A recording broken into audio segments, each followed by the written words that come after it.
ಈ ಜಗವನೇ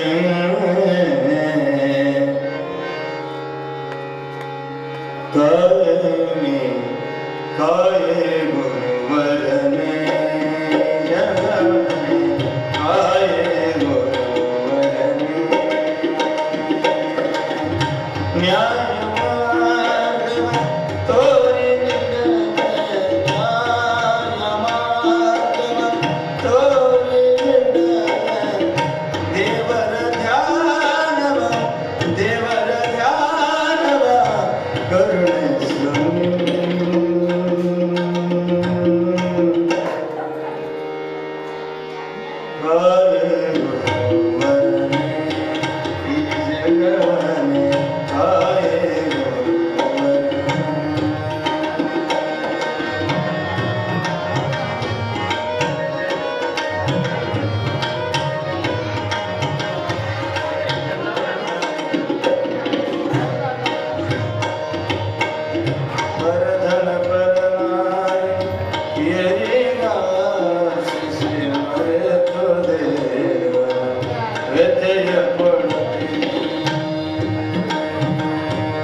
ಶರಣಿ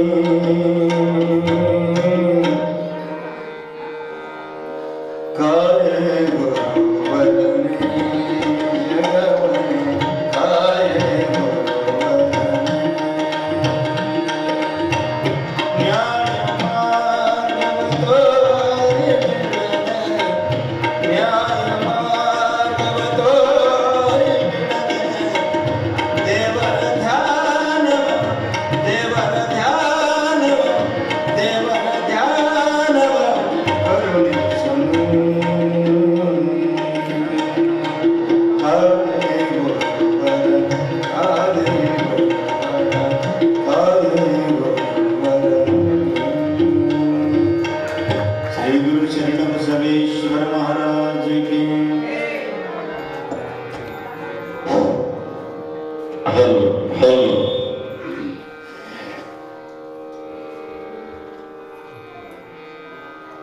ಜೈ ಮಂಗಲಂ ಜೈ ನಮ ಪಾರ್ವತೀಪದೇ ಶಿವ ಹರ ಹರ ಮಹಾದೇವ ಶರಣ ಬಸವೇಶ್ವರ ಮಹಾರಾಜ ಕಿ ಯಡಿಯೂರು ಸಿದ್ಧಲಿಂಗೇಶ್ವರ ಮಹಾರಾಜ ಕಿ ಹಾನಗಲ್ಲ ಗುರುಕುಮಾರೇಶ್ವರ ಮಹಾರಾಜ ಕಿ ಸಾಂಬ ಜೈ ನಮ ಪಾರ್ವತೀಪದೇ ಶಿವ ಹರ ಹರ ಮಹಾದೇವ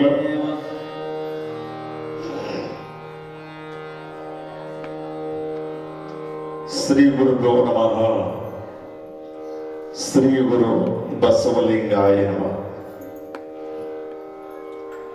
ಪ್ರಥಮದಲ್ಲಿ ಅರಳಗುಂಡಿಗೆ ಗ್ರಾಮದ ಅಧಿದೇವರಾಗಿರುವಂತ ಚಿಜ್ಯೋತಿ ಸ್ವರೂಪರಾಗಿರುವಂತ ಬೇಡಿದವರಿಗೆ ಬೇಡಿದಂತೆ ಇಷ್ಟಾರ್ಥವನ್ನು ದಯಪಾಲಿಸುವ ಕಾಮಧೇನು ಕಲ್ಪವೃಕ್ಷದಂತೆ ಕಂಗೊಳಿಸುವಂತಹ ಗುಂಡಿಗೆಯ ಶರಣಬಸವೇಶ್ವರರ ಚರಣಾರವಿಂದಕ್ಕೆ ನಾನು ಅನಂತ ಕೋಟಿ ನಮನವನ್ನ ಸಮರ್ಪಣೆ ಮಾಡಿ ಹಾಗೆ ಶ್ರೀಮಠದ ಪೀಠಾಧಿಪತಿಗಳಾಗಿರುವಂತ ಸಮಾಜದ ಏಳಿಗಾಗಿ ತಮ್ಮ ಜೀವನವನ್ನ ಸವಿಸಿಕೊಳ್ಳುವಂತಹ ಬಲವಂತ ಶರಣರಿಗೂ ಕೂಡ ನಾನು ಶರಣೆಂದು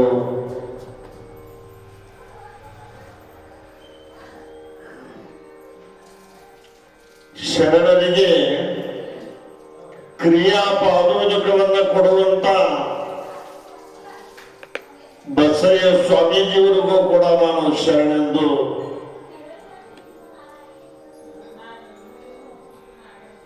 ಹಾಗೆ ಪ್ರತಿನಿತ್ಯದ ಪದ್ಧತಿಯಲ್ಲಿ ಶಿವನಿಗೆ ಪ್ರಿಯನಾಗಿರುವಂತ ಪರಮ ಶಿಷ್ಯನಾಗಿರುವಂತ ನಂದೀಶ್ವರನ ಸ್ಥಾನವನ್ನು ವಹಿಸಿಕೊಂಡಿರುವಂತ ವೀರಣ್ಣನವರಿಗೂ ಕೂಡ ನಾನು ಶರಣೆಂದು ಅರಳಗುಂಡಿಗೆ ಎಲ್ಲಾ ಜಂಗಮವರ್ಯರಿಗೆ ಶರಣಾರ್ಥಿಯನ್ನ ತಿಳಿಸಿ ಇಲ್ಲಿವರೆಗೂ ಸುಮಧುರವಾಗಿ ಹಾಡಿ ನಿಮ್ಮೆಲ್ಲರನ್ನ ಖುಷಿ ಪಡಿಸಿರುವಂತ ಆತ್ಮೀಯರಾಗಿರುವಂತ ವೀರೇಶ್ ಗವಾಯಿಗಳವರೇ, ಪ್ರವೀಣ್ ಕುಮಾರ್ ತಬಲಾಜಿಯವರೇ, ಇಲ್ಲಿ ನೆರೆದಿರುವಂತ ಸಮಸ್ತ ಶರಣ ಬಂಧುಗಳೇ, ತಾಯಂದಿರೇ, ಮುದ್ದು ಮಕ್ಕಳೇ, ನೀವೆಲ್ಲ ಶರಣರ ಅದ್ಭುತವಾಗಿರುವಂತ ಲೀಲೆಯನ್ನ ಕೇಳಿ ನಮ್ಮ ಜೀವನವನ್ನ ಸಾರ್ಥಕ ಮಾಡಿಕೊಳ್ಳಬೇಕು ಅನ್ನುವಂತ ಒಂದು ಮಾಲಿಕೆಯೊಳಗೆ ನೀವೆಲ್ಲ ಬಂದು ಕುಳಿತುಕೊಂಡಿರಿ. ಬಹಳ ಸಂತೋಷ. ನಿಮ್ಮೆಲ್ಲರ ಅಂತರಾತ್ಮಕ್ಕೆ ನನ್ನ ಪ್ರಥಮದ ಶರಣಾರ್ಥಿಯನ್ನ ತಿಳಿಸಿ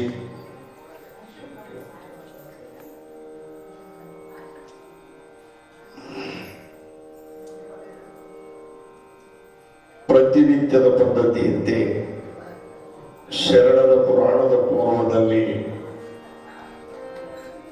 2 ನಿಮಿಷದೊಳಗೆ ಸಾಮೂಹಿಕ ಪ್ರಾರ್ಥನೆಯಲ್ಲಿ ಪಾಲ್ಗೊಂಡು ಮುಂದೆ ಅಪ್ಪನ ಪುರಾಣದೊಳಗೆ ಇವತ್ತು ಏನು ನಡೀತದ, ಬರುಳಾರಾಧ್ಯ ಗುರುಗಳು ಶರಣಬಸಪ್ಪನಿಗೆ ತಾವೊಂದು ಬೋಧನೆಯನ್ನು ನೀಡುತ್ತಾ ಇದ್ದಾರೆ ಎಂಬತಕ್ಕಂಥದ್ದು ಅಷ್ಟಾವರಣದಲ್ಲಿ ನಾವು ನೀವೆಲ್ಲ ಕೇಳಿ ಧನ್ಯರಾಗೋಣ. ಶರಣರ ಚರಿತಾಮೃತ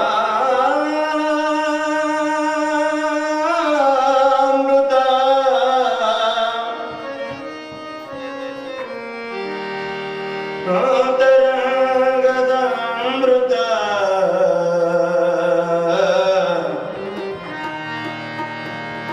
ಅಮೃತ ಪರಮಾಮೃತ ಶರಣರ ಚರಿತಾಮೃತ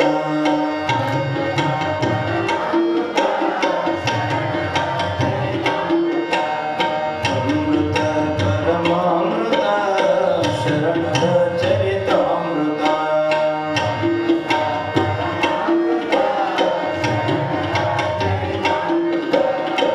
ಅಂತರಂಗದ ಅಮೃತ ಅಂತರನುಭವದ ಅಮೃತ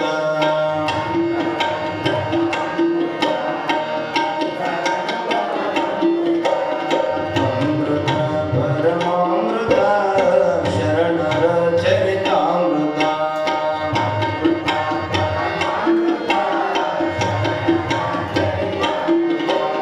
ನೀತಿ ಪ್ರೀತಿ ಭಾವ ಭಕ್ತಿ ಸುರಿಸುವ ಕರುಣಾಮೃತ ನೀತಿ ಪ್ರೀತಿ ಭಾವ ಭಕ್ತಿ ಸುರಿಸುವ ಕರುಣಾಮೃತ ನೀತಿ ಪ್ರೀತಿ ಭಾವ ಭಕ್ತಿ ಸುರಿಸುವ ಕರುಣಾಮೃತ ನೀತಿ ಪ್ರೀತಿ ಭಾವ ಭಕ್ತಿ ಸುರಿಸುವ ಕರುಣಾಮೃತ ನ್ಯಾಯ ನಿಷ್ಠೆ ಸೌಮ್ಯ ಕಾಯಕ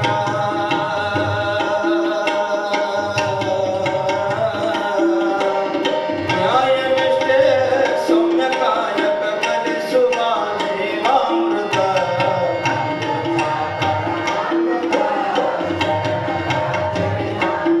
ಅಮೃತ ಪರಮಾಮೃತ ಶರಣರ ಚರಿತಾಮೃತ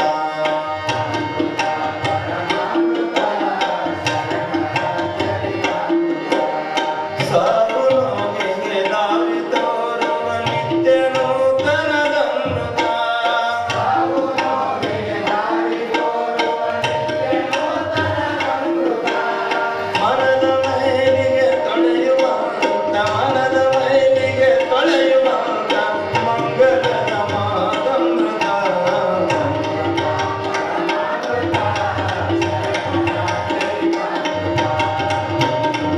ಪರಮಾಮೃತ ಶರಣರ ಚರಿತಾಮೃತ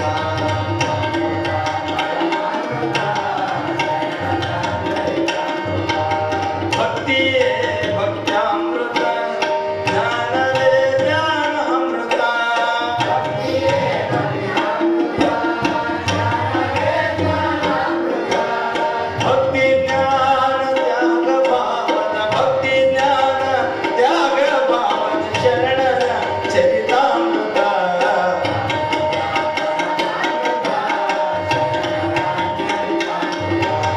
ಅಷ್ಟಾವರಣ ಪಂಚಾಚಾರ್ಯ ಆರು ಸ್ಥಳಗಳ ಅಮೃತ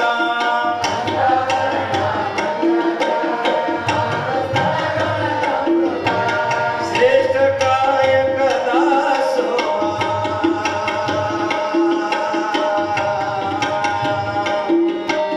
ಶ್ರೇಷ್ಠ ಕಾಯಕ ದಾಸೋಹ ಅನುಭವದ ಮಾದಮೃತ ಅಮೃತ ಪರಮಾಮೃತ ಶರಣರ ಚರಿತಾಮೃತ ಅಂತರಂಗದ ಅಮೃತ ಅಂತರನುಭವದ ಅಮೃತ ಅಂತರಂಗದ ಅಮೃತ ಅಂತರನುಭವದ ಅಮೃತ ಅಮೃತ ಪರಮಾಮೃತ ಶರಣರ ಚರಿತಾಮೃತ ಶರಣರ ಚರಿತಾಮೃತ ಶರಣರ ಚರಿತಾಮೃತ ಶರಣ ಬಸವೇಶ್ವರ ಮಹಾರಾಜನಿಗೆ ಈಗ ತಾನೇ ಗವಾಯಿಗಳವರು ತಮ್ಮದೇ ಆಗಿರುವಂತಹ ಸುಸೂರ ಕಂಠದಿಂದ ಪ್ರಾರ್ಥನೆಯನ್ನು ನಿಮಗೆಲ್ಲ ತಿಳಿಸಿಕೊಟ್ರು.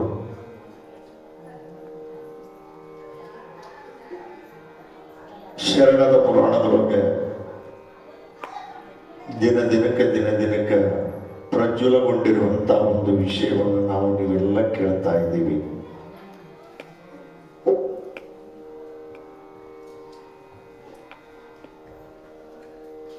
ಆದರೆ ಮಾಡುವ ಕಾರ್ಯದಲ್ಲಿ ಆಗಲಿ, ನೀಡುವ ಕಾರ್ಯದಲ್ಲಿ ಆಗಲಿ, ಒಂದು ವಸ್ತುವನ್ನ ನಾವು ಮನಸ್ಸಿನಾಗಿರುವುದನ್ನ ಅಳಿದಿರಬೇಕಂತೆ. ಒಂದನ್ನ ಇಟ್ಕೊಂಡಿರ್ಬೇಕ, ಒಂದನ್ನ ಅಳಿದಿರ್ಬೇಕ. ಒಳ್ಳೆ ಕಾರ್ಯ ಮಾಡುವಾಗಾಯ್ತು, ನೀಡುವಾಗಲೂ ಆಯ್ತು, ಮನಸ್ಸಿನಾಗ ಇನ್ನೊಂದಿರ್ತದ, ಕಾಡುತ್ತಿರ್ತದ. ಅದನ್ನು ಕಿತ್ತು ಒಗೆದಾಗ ನೀನು ಮಾಡಿದ ಕಾರ್ಯ, ನೀನು ನೀಡಿದ ಕಾರ್ಯಗಳು ನಿನಗ ಫಲವನ್ನು ಕೊಡುತ್ತದ ಅನ್ನೋ ಮಾತನ್ನು ಜ್ಞಾನಿಗಳು ಹೇಳ್ತಾರೆ. ಅದನ್ನು ನಾವು ತೆಗೆದು ಹೋಗಿಲಿಲ್ಲ, ಅದು ನಮ್ಮನ್ನು ಬಿಟ್ಟು ಹೋಗಲಿಲ್ಲ ಅಂದ್ರೆ ನೀನು ಎಟೇ ನೀಡಿದ್ದಾಯ್ತು, ಮಾಡಿದ್ದಾಯ್ತು, ದಾನ ಮಾಡಿದ್ದು, ಪೂಜಾ ಮಾಡಿದ್ದು, ನೇಮ ಮಾಡಿದ್ದು ಎಲ್ಲ ವ್ಯರ್ಥ ವ್ಯರ್ಥ ವ್ಯರ್ಥ ವ್ಯರ್ಥ ಅಂತ ಹೇಳ್ತಾರ. ಅದಕ್ಕೆ ಬಸವಣ್ಣ ಹೇಳ್ತಾನ, ಅಪ್ಪ ಮನುಷ್ಯ ಬೇಕಾದಷ್ಟು ಎಲ್ಲ ಒಳ್ಳೆ ಕಾರ್ಯವನ್ನು ಮಾಡುತ್ತಾನೆ. ಸಣ್ಣದಾಗಿರುವಂತ ಒಂದು ಚುಟುಕನ್ನ ಅವನು ಗೆಳೆತನವನ್ನು ಮಾಡಿದನಲ್ಲ, ಹೀಗಾಗಿ ಅವನು ಹಿಂದಕ್ಕೆ ಬೀಳ್ಲಿಕ್ಕತ್ತಿದ್ದಾನೆ, ಮುಂದೆ ಸಾಗುತ್ತಾ ಇಲ್ಲ ಅನ್ನುವ ಮಾತನ್ನು ಹೇಳಿದ್ದಾರೆ ಬಸವಣ್ಣನವರು. ಎಷ್ಟು ಚೆನ್ನಾಗಿ ಹೇಳಿದ್ದಾರೆ. ಮಾಡಿದೆನೆಂಬುದು ಮನದಲ್ಲಿ ಒಡೆದರೆ ಏಡಿಸಿ ಕಾಡಿತ್ತು ಶಿವನ ಡಂಗೂರ. ಮಾಡಿದೆ ನೆನ್ನದಿರ ಆಯಾವ ಲಿಂಗಕ್ಕೆ, ನೀಡಿದೆ ನೆನ್ನದಿರ ಆಯಾವ ಜಂಗಮಕ್ಕ. ಮಾಡಿದ್ದು ನೀಡಿದ್ದು ಮನದಲ್ಲಿ ಹೊಡೆಯದಿದ್ದಡೆ ಬೇಡಿದ್ದ ನೀವು ನಮ್ಮ ಕೂಡಲ ಸಂಗಮ ದೇವಯ್ಯ ಅನ್ನುವಂತ ಒಂದು ಮಾತನ್ನ ಹೇಳಿದ್ದಾರೆ ಪುಣ್ಯಾತ್ಮರೇ.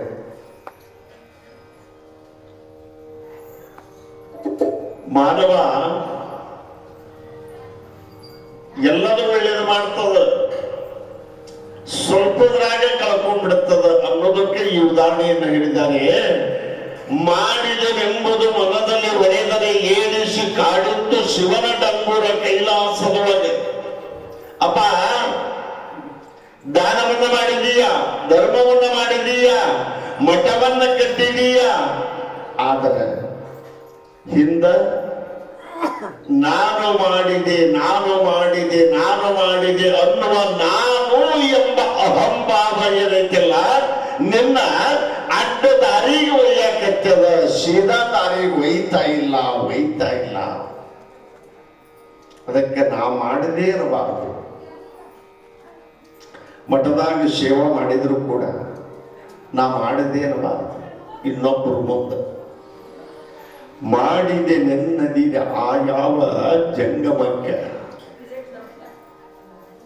ಲಿಂಗ ಪೂಜೆ ಮಾಡಕ್ ಕುಂತಿರ್ತಾರೆ ಬೆಳಿಗ್ಗೆ, ಒಂದು ತಾಸ 2 ತಾಸ ಎಲ್ಲ ಪತ್ರಿ ಹೂವ ಹಾಲ ತುಪ್ಪ ಎಲ್ಲ ಹಾಕಿ ಎಲ್ಲ ಪೂಜೆ ಮಾಡಿಕೊಂಡು ಇವ ಎಲ್ಲ ಮುಗಿಸಿ ಹೊರಗೆ ಹೋಗಿಂದ ಏನಪ್ಪ ಇಷ್ಟುದ್ದ ಹೊತ್ತಿರದ ಈಗ ಬಿಟ್ಟಿ ಅದೆಲ್ಲ ಇಟ್ಟೊತ್ತನ ಎಲ್ಲಿ ಹೋಗಿದ್ದಿ ಅಂತ ಯಾರಾದ್ರೂ ಸಹಪಾಠಿಗಳು ಕೇಳಿದ್ರೆ ಇವ ಏನಂತಾನ, ಇಲ್ಲಪ್ಪ ನಾ ಬೆಳಿಗ್ಗೆ ಜಳಕ ಮಾಡೋದು, ಲಿಂಗ ಪೂಜೆ ಮಾಡೋದು, ಅಭಿಷೇಕ ಮಾಡೋದು, ಹೂವು ತರೋದು, ಪತ್ರಿ ತರೋದು, ನನ್ನ ಪೂಜಾ ಇಷ್ಟೊತ್ತಿನವರೆಗೆ ಆಗತ್ತದ ಆ ಲಿಂಗಪ್ಪನಿಗೆ ಅಂತ ಇವ ಬಾಯಿ ತೆರೆದು ಓಣ್ಯಾಗಿ ಹೇಳಿದ ಅಂದ್ರ ಇವ ಮಾಡಿದ ಪೂಜಾ ಅದು ಫಲವಿಲ್ಲ, ನಿಷ್ಫಲ ನಿಷ್ಫಲ ನಿಷ್ಫಲ ಅಂತ ಹೇಳ್ತಾರೆ. ಮಾಡಿದ್ದನ್ನ ಬಾಯಲ್ಲಿ ಆಡಬಾರದು, ಮನಸ್ಸಿನಾಗಿರ್ಬೇಕು. ನೀಡಿದೆ ನೆನ್ನದಿರ ಆಯಾವ ಜಂಗಮಕ್ಕೆ.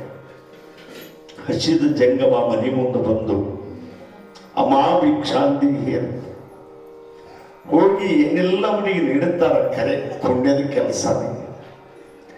ಆದ್ರೆ ಅವನು ಇಳಿಸ್ಕೊಂಡು ಮುಂದಕ್ಕೆ ಹೋದ ಮೇಲೆ, ಅಥವಾ ಒಬ್ಬ ಜಂಗಮ ಮನೆಗೆ ಬಂದು ಊಟ ಮಾಡಿ ಊಟ ಮುಗಿಸಿ ಮನೆಗೆ ಹೋದ ಮೇಲೆ ಇವರು ಇನ್ನೊಬ್ಬರ ಮುಂದೆ ಕುತ್ಕೊಂಡು ಕಟ್ಟಿ ಮ್ಯಾಗ ಕುತ್ಕೊಂಡು 4 ಮಂದಿ ಕರ್ಕೊಂಡು ಒಬ್ಬ ಸ್ವಾಮಿ ಬಂದಿದ್ದ ನಮ್ಮ ಮನೆಗೆ ಬಿನ್ನಕ್ಕೆ ಈಟುಂಡ ಆಟುಂಡ ಆಟುಂಡ ಈಟುಂಡ ಅಂತ ತಿಳ್ಕೊಂಡು ಬಾಯಿ ತೆರೆದು ಎಲ್ಲರ ಮುಂದೆ ಹೇಳಿಬಿಟ್ರ ನೀನು ಹಸಿದ ಜಂಗಮನಿಗೆ ಮಾಡಿದ ಒಂದು ಫಲ ನಿನಗೆ ಸಿಗೋದಿಲ್ಲ, ಸಿಗೋದಿಲ್ಲ. ಅದಕ್ಕೆ ಮಾಡಿದ್ದು, ನೀಡಿದ್ದು, ಕೊಟ್ಟಿದ್ದು ನೀನು ಯಾವಾಗಲೂ ಆಡಬೇಡ, ಯಾವಾಗಲೂ ಆಡಬೇಡ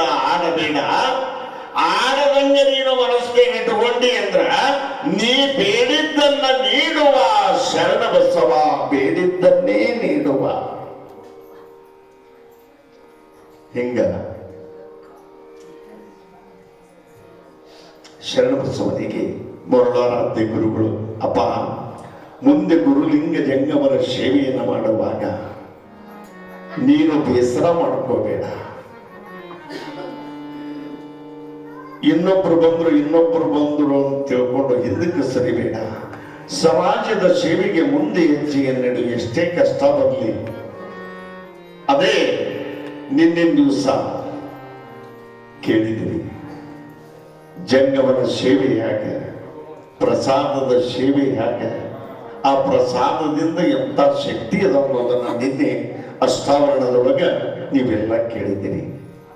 ಶರಣಬಸಪ್ಪ ಇಂದು ನಿನಗ ಅದೇ ಅಷ್ಟಾವರಣದೊಳಗೆ ವಿಭೂತಿಯ ಮಹಿಮೆ ಎಂಥದು ಅನ್ನೋದನ್ನ ಹೇಳ್ತಾ ಇದ್ದೇನೆ. ಹಣೆಯ ಮೇಲೆ 3 ಬರಳ ಭಸ್ಮವನ್ನು ಧರಿಸಿಕೊಂಡ್ರೆ 3 ಜನ್ಮದಲ್ಲಿ ಮಾಡಿದ ಪಾಪ ಹೋಗುತ್ತದ. ಮತ್ತು ಹಣೆ ಬರ ನಮ್ದು ಕೆಟ್ಟದ್ದಿರ್ತದ, ವಿಧಿ ಕೆಟ್ಟದ್ದನ್ನೇ ಬರ್ದಾಳ ಅಂತ ತಿಳ್ಕೊಳ್ಳೋಣ. ಅದನ್ನ ಯಾರೂ ನೋಡಿಲ್ಲ, ಕಂಡಿಲ್ಲ. ಆದ್ರೆ ಆ ಹಣೆಯ ಬರ ನಮ್ಮದು ಚಲೋ ಆಗಬೇಕಂದ್ರ ಹಣೆ ಮೇಲೆ 3 ಬರಳ ಭಸ್ಮವನ್ನ ದಿನಾಲು ನೀನು ಹಚ್ಚುವುದನ್ನ ಬಿಡಬೇಡ. ಆ ಭಸ್ಮ ಲೇಪನ ಹಣೆಯ ಮೇಲೆ ಮಾಡುವುದರಿಂದ ನಿನ್ನ ಹಣೆ ಬರ ಕೆಟ್ಟಿದ್ರು ಅದು ಮುಂದೆ ಚಲೋ ಆಗುತ್ತದ. ಅದಕ್ಕೆ 3 ಬರಳ ಭಸ್ಮ ಧರಿಸ್ಕೋಬೇಕು. ಎಲ್ಲರೂ ಹೇಳ್ತಾರ ಪುರಾಣದಾಗ 3 ಬರಳ ಹಚ್ಕೋಬೇಕ, 3 ಬರಳ ಹಚ್ಕೋಬೇಕ, 3 ನಾಮ ಇರಬೇಕ ಅಂತ ತಿಳ್ಕೊಂಡು 3 ಅನ್ನೋದೇನೈತಲ್ಲ ಅದು ಶಿವನ ಸಂಕೇತ. ಶಿವನಿಗೆ ಕಣ್ಣುಗಳು ಏಸದವ 3. ಹೌದ್ರೆ ಲಿಂಗಯ್ಯನಿಗೆ ಏರಿಸುವ ಪತ್ರಿ ದಳಗಳು ಎಷ್ಟಿರ್ತಾವ? 3. 4 ಇರ್ತಾವ, 5 ಇರ್ತಾವ ಅಂತ ಪ್ರಶ್ನೆ ಮಾಡಬಹುದು. 5 ದಳದ ಪತ್ರಿನೂ ಅದ, 4 ದಳದ್ದು ಅದ. ಆದರೆ 3 ದಳದ ಪತ್ರಿ ಏನೈತಲ್ಲ ಅದು 3 ಎಂಬ ನಾಮದೊಳಗೆ ಇರಬೇಕು. ಅದು ಶ್ರೇಷ್ಠ ಅಂತ ಶಾಸ್ತ್ರ ಹೇಳುತ್ತದೆ. ಅದಕ್ಕೆ ಅಭಿಷೇಕ ಮಾಡುವಾಗ ಸ್ವಾಮೀಜಿಯವರು ಷೋಡಶೋಪಚಾರ ಮಂತ್ರ ಹೇಳ್ತಾರೆ. ನೀರಿನ ಮಂತ್ರ ಯಾವುದು, ಬಸವದ ಮಂತ್ರ ಯಾವುದು, ಗಂಧದ ಮಂತ್ರ ಯಾವುದು, ಕುಂಕುಮದ ಮಂತ್ರ ಯಾವುದು, ಪತ್ರಿದ ಯಾವುದು, ಹೂವಿಂದ ಯಾವುದು, ಗಂಟಿದ ಯಾವುದು, ಧೂಪದ ಯಾವುದು, ದೀಪದ ಯಾವುದು, ಊದು ಬತ್ತಿದ ಯಾವುದು, ತಾಂಬೂಲ ಅಂದ್ರೆ ಏನು, ಪ್ರಸಾದ ಅಂದ್ರೆ ಏನು, ಗಂಠಾನಾದ ಅಂದ್ರೆ ಏನು, ದಕ್ಷಿಣ ಅಂದ್ರೆ ಏನು, ಹಿಂಗೆಲ್ಲ ಒಂದೊಂದಕ್ಕೆ ಒಂದೊಂದು ಮಂತ್ರಗಳದಾವ. ಅಂತ ಮಂತ್ರದೊಳಗ ಆ ಪತ್ರಿ ದಳವನ್ನ ಶರಣನ ತಲೆಯ ಮೇಲೆ ಏರಿಸುವಾಗ ಆಯಾವ ಜೋಗಿ ಜಂಗಮನ ಮಂತ್ರದೊಳಗೆ ಬಹಳ ಚಂದ ಹೇಳ್ತಾನ. ತ್ರಿದುಲಂ ತ್ರಿಗುಣಾಕಾರಂ ತ್ರಿನೇತ್ರಂಚ ತ್ರಿಯಾಯುಧಂ ತ್ರಿಜನ್ಮ ಪಾಪ ಸಂಹಾರಂ ಏಕಬಿಲ್ವಂ ಸಮರ್ಪಣಂ ಎಂದು ಮಂತ್ರ ಹೇಳ್ತಾರೆ.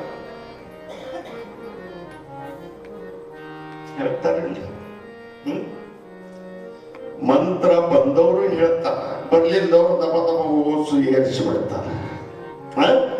ಆದ್ರ ತ್ರಿದುಲಂ ತ್ರಿಗುಣಾಕಾರಂ ತ್ರಿನೇತ್ರಂಚ ತ್ರಿಯಾಯುಧಂ ತ್ರಿಜನ್ಮ ಪಾಪ ಸಂಹಾರಂ 3 ಜನ್ಮದಲ್ಲಿ ಮಾಡಿದ ಪಾಪ ಹೋಗಬೇಕಾದ್ರ 3 ದಳದ ಪತ್ರಿಯನ್ನ ಲಿಂಗಯ್ಯನ ಮೇಲೆ ಇಟ್ಟ ನಿನ್ನ ಜೀವನ ಪಾವನ, ಜೀವನ ಪಾವನ ಅನ್ನುವಂತ ಒಂದು ಮಾತನ್ನು ಹೇಳ್ತಾರ. ಬುಟ್ಟಿ ಬುಟ್ಟಿ ಬುಟ್ಟಿ ಹೂ ಏರಿಸೋದಕ್ಕಿಂತ 1 ಪತ್ರಿ ದಳ ಸಾಕು, ಅದು ಶಿವನಿಗೆ ಪ್ರಿಯವಾದದ್ದನ್ನೋದಕ್ಕೆ 3 ದಳದ ಪತ್ರಿ ಶ್ರೇಷ್ಠ. 3 ಅನ್ನೋದಕ್ಕೆ ಹೇಳಾಕತ್ತೀನಿ ನಾನು. 3 ಅನ್ನೋವು ಶರಣಬಸಪ್ಪನಿಗೆ ಪ್ರಿಯವಾದ ವಸ್ತು. ಪುರಾಣದೊಳಗೆ ಕೇಳ್ತೀರಿ ನೀವು ಪದೇ ಪದೇ ಪದೇ ಪದೇ ಪದೇ. ಶರಣಬಸವನ ನಾಮವನ್ನು ಮೊಟ್ಟಮೊದಲು ಅನ್ನಬೇಕಾದ್ರೆ ಆ ಶಬ್ದವನ್ನು ಅಂದೇ ನಾವು ತಗೋಬೇಕಿರ್ತದೆ. ಜಂಗಮ ಪ್ರೇಮಿ ಅರಳಗುಂಡಿಗೆಯ ಶರಣ ಬಸವ. ಇವು ಎಷ್ಟು ನಾಮಗಳು? ಗುರು, ಲಿಂಗ, ಜಂಗಮ, ಮೂರು. ಇವು ಮೂರಲ್ಲ. ಮೂರು ಅನ್ನೋದು ಕೆಟ್ಟಲ್ಲ, ಶ್ರೇಷ್ಠ, ಬಹಳ ಶ್ರೇಷ್ಠ. ಒಬ್ಬ ತಾಯಿ ತನ್ನ ಗರ್ಭದೊಳಗ ಮಗನನ್ನ ಇಟ್ಟುಕೊಂಡು 9 ತಿಂಗಳವರೆಗಿನೂ ಇಟ್ಟುಕೊಂಡು ಹೊತ್ತುಕೊಂಡು ಓಡಾಡಿ ಆಮೇಲೆ ಪ್ರಸೂತಿ ಕಾಲ ಬಂದಾಗ ಆ ಕೂಸಿಗೆ ಜನ್ಮ ಕೊಡ್ತಾಳೆ. ಆ ಕೂಸು ಭೂಮಿಗೆ ಬಿದ್ದ ಮೇಲೆ ಏನಂತಾರ? ಹಳ್ಳಿ ಭಾಷೆಯೊಳಗ ಬೇರೆ, ವ್ಯಾಕರಣ ಭಾಷೆಯೊಳಗ ತಾಯಿ ಕೂಸಿಗೆ ಜನ್ಮವನ್ನು ಕೊಟ್ಟಾಗ ಜನನ ಅಂತಾರೆ. ಜನನ ಆಯ್ತು. ಜನನ ಅನ್ನುವುದು 3 ಅಕ್ಷರ. ನೋಡ್ರಿ, ನಮ್ಮನ್ನು ತಗೊಂಡೈತೆ ಅದು 3 ಅಕ್ಷರ. ಆ ಜನನವಾದ ಆ ಕೂಸು ಬೆಳೆದು ಆಡಾಕತ್ತಿಂದ ಆ ಹುಡುಗನಿಗೆ ಏನಂತಾರ? ಬಾಲಕ. ಎಷ್ಟಕ್ಷರ? 3. ಆ ಬಾಲಕ ಬೆಳೆದು 6 ವರ್ಷ ಆದ ಮೇಲೆ ತಂದೆ ತಾಯಿ ಆ ಮಗನಿಗೆ ಪಾಟಿ ಚೀಲ ಕೊಟ್ಟು ಶಾಲೆ ಕಳಿಸ್ತಾರ. ಆ ಮಗ ಶಾಲೆ ಒಳಗೆ ಏನು ಮಾಡ್ತಾನ? ಶಿಕ್ಷಣ ಅಥವಾ ಗುರು ಹೇಳಿದ ಅಭ್ಯಾಸ. ಇವು 3 ಅಕ್ಷರ. ನೋಡ್ರಿ ಹೇಗದ. ಎಲ್ಲ ಹುಡುಗ ಅಭ್ಯಾಸದೊಳಗ ವರ್ಷ ವರ್ಷ ವರ್ಷ ಕಲಿತಾ ಕಲಿತಾ ಕಲಿತಾ ತೇರ್ಗಡೆಯಾಗಿ ಎಲ್ಲ ಓದೋದು ಮುಗಿದ ಮೇಲೆ ವಯಸ್ಸಿಗೆ ಬರ್ತಾನ, ಯೌವನಕ್ಕೆ ಬರ್ತಾನ. ತಂದೆ ತಾಯಿ ಅವಾಗೊಂದು ಚಿಂತೆ ಹತ್ತದ. ಸಣ್ಣವಿದ್ದಾಗ ಶಾಲಿ ಕಳಿಸ್ಬೇಕನ್ನೋದೊಂದು ಚಿಂತೆ. ವಯಸ್ಸಿಗೆ ಬಂದಿಂದ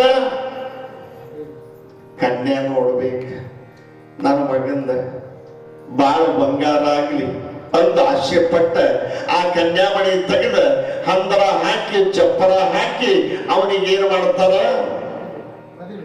ಮದುವೆ. ಎಷ್ಟಕ್ಷರ? 3.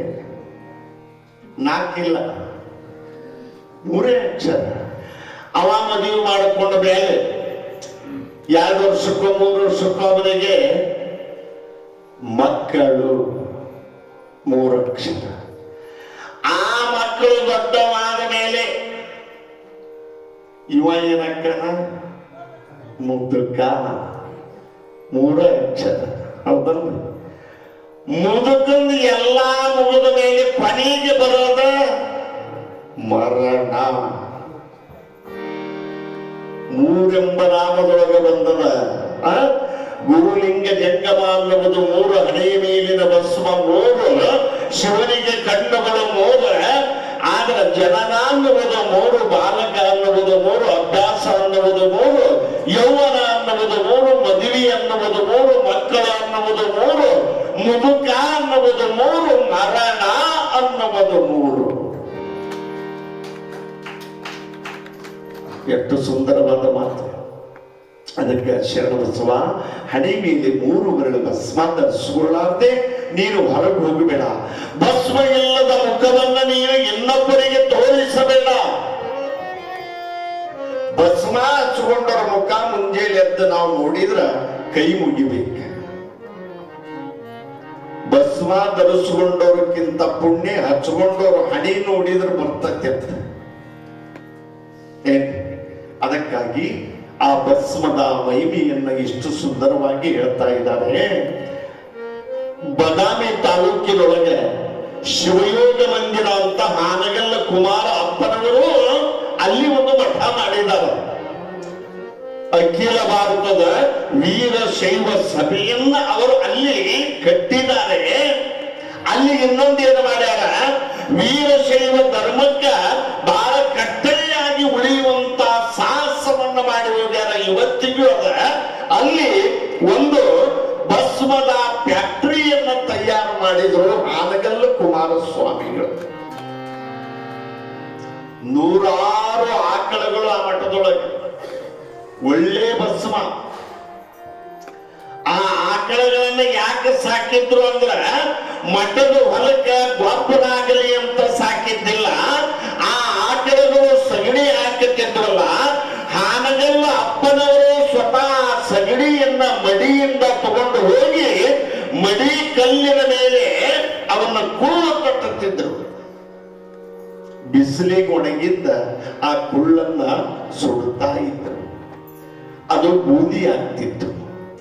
ಆಕಳ ಗೋಮೂತ್ರದಿಂದ ಅದನ್ನು ಹದ ಮಾಡಿ ಆ ಯಾವ ಸಂಸ್ಕಾರವನ್ನ ಕೊಟ್ಟು ವಿಭೂತಿಯ ಗಟ್ಟಿಯನ್ನ ಮಾಡಿದ್ರು ಹಾನಗಲ್ಲ ಅಪ್ಪನವರು. ಹಾನಗಲ್ಲ ಅಪ್ಪನವರು. ಅದಕ್ಕೆ ಹೇಳ್ತಾರ, ಇಟ್ಟರೆ ಸಗಣಿಯಾದೆ, ತಟ್ಟಿದರೆ ಕುರುಳಾದೆ, ಸುಟ್ಟರೆ ಬೂದಿಯಾದೆ, ನೀನು ಕ್ರಿಯಾಶೀಲನಾದ ಮೇಲೆ ನೊಸಲಿಗೆ ವಿಭೂತಿಯಾದೆ ಅನ್ನುವ ಮಾತನ್ನ ಹಾನಗಲ್ಲ ಅಪ್ಪನವರು ಹೇಳಿದ್ದಾರೆ. ಈ ಮಾತನ್ನ ಹಾನಗಲ್ಲ ಅಪ್ಪನವರ ಪುರಾಣದೊಳಗೆ ಬರ್ತದೆ ಇದು ಮಾತು. ಅದಕ್ಕ ಅಪ್ಪ ಶರಣಬಸವ ಭಸ್ಮದ ಮಹಿಮೆ ಏನೈತೆಲ್ಲ ಬಹಳ ದೊಡ್ಡದದ. ಒಂದು ಬಾರಿ ಕಥಾಭಾಗವನ್ನೇ ಹೇಳ್ತಾ ಇದ್ದಾರೆ. ಕೈಲಾಸದೊಳಗೆ ವಡ್ಡೋಲಗದಲ್ಲಿ ಪಾರ್ವತಿ ಪರಮೇಶ್ವರರು ಆನಂದವಾಗಿ ಕುಳಿತುಕೊಂಡಿದ್ರು. ಪಾರ್ವತಾದೇವಿ ಹೆಣ್ಣಲ್ಲವೇ? ಹೆಣ್ಣು. ಒಂದು ದಿನಾನು ಶಿವನಲ್ಲಿ ಏನೂ ಬೇಡಿದವಳಲ್ಲ. ಒಂದು ಸರಿ ಆ ತಾಯಿಗೆ, ಪಾರ್ವತಾದೇವಿಗೆ ಬಹಳ ಆಸೆ ಆಗುತ್ತದೆ. ಆಸೆ ಒಳಗಾಗಿ ಆ ತಾಯಿ ಏನ್ ಮಾಡ್ತಾಳ, ಶಿವನೇ ಪತಿರಾಯನಲ್ಲಿ ಕೇಳ್ತಾಳ, ಜಗತ್ತಿನೊಳಗೆ ನಿನ್ನ ಧ್ಯಾನ ಮಾಡೋರಿಗೆ ಏನೆಲ್ಲ ಸಂಪತ್ತು ಕೊಟ್ಟಿದಿ, ಬಂಗಾರ ಕೊಟ್ಟಿ, ಬೆಳ್ಳಿ ಕೊಟ್ಟಿ, ವಜ್ರ ಕೊಟ್ಟಿ, ವೈಡೂರ್ಯ ಕೊಟ್ಟಿ, ಆಸ್ತಿ ಪಾಸ್ತಿಗಳು, ದನಕನ ಕಾದಿಗಳನ್ನೆಲ್ಲ ಕೊಟ್ಟಿದ್ದಿ ಶಿವನೇ. ಆದ್ರೆ ನಿನ್ನ ಮದುವೆ ಆದಾಗಿನಿಂದ ನಾನು ಒಂದು ಗುಂಜಿನೂ ಬಂಗಾರ ನಿನ್ನಿಂದ ಕಂಡಿಲ್ಲ. ಭೂಲೋಕದಾಗ ಎಲ್ಲಾ ಹೆಣ್ಮಕ್ಳು ಎಷ್ಟು ಚಂದ ಚಂದ ದಾಗಿನ ಹಾಕೊಂಡು ಓಡಾಡ್ತಾರ, ನನಗೂ ಆಸೆ ಆಗ್ಯದ. ಇಲ್ಲಿವರೆಗೂ ನಾ ಕೇಳಿಲ್ಲ, ನೀನು ನನಗೆ ಕೊಡಬಹುದಿತ್ತು. ನಾನು ಈಗ ಬೇಡುತ್ತಾ ಇದ್ದೀನಿ, ಬಂಗಾರ ದಾಗಿನದ ಆಸೆ ನನಗೆ ಬಹಳ ಆಗ್ಯದ. ಪರಶಿವನೇ ಪತಿರಾಯ ನನಗೆ ನೀಡು ಅಂದಾಗ ಪರಮಾತ್ಮ ಕುಲು ಕುಲು ಕುಲು ಕುಲು ಕುಲು ನಗ ಕಟ್ಟಿದ. ಎಂತ ಮಾತು ಕೇಳಿದಿ ಪಾರ್ವತಿ? ನನಗ ಮೈ ತುಂಬ ಹಾಕೊಳ್ಳಕ ಬಟ್ಟಿಲ್ಲ.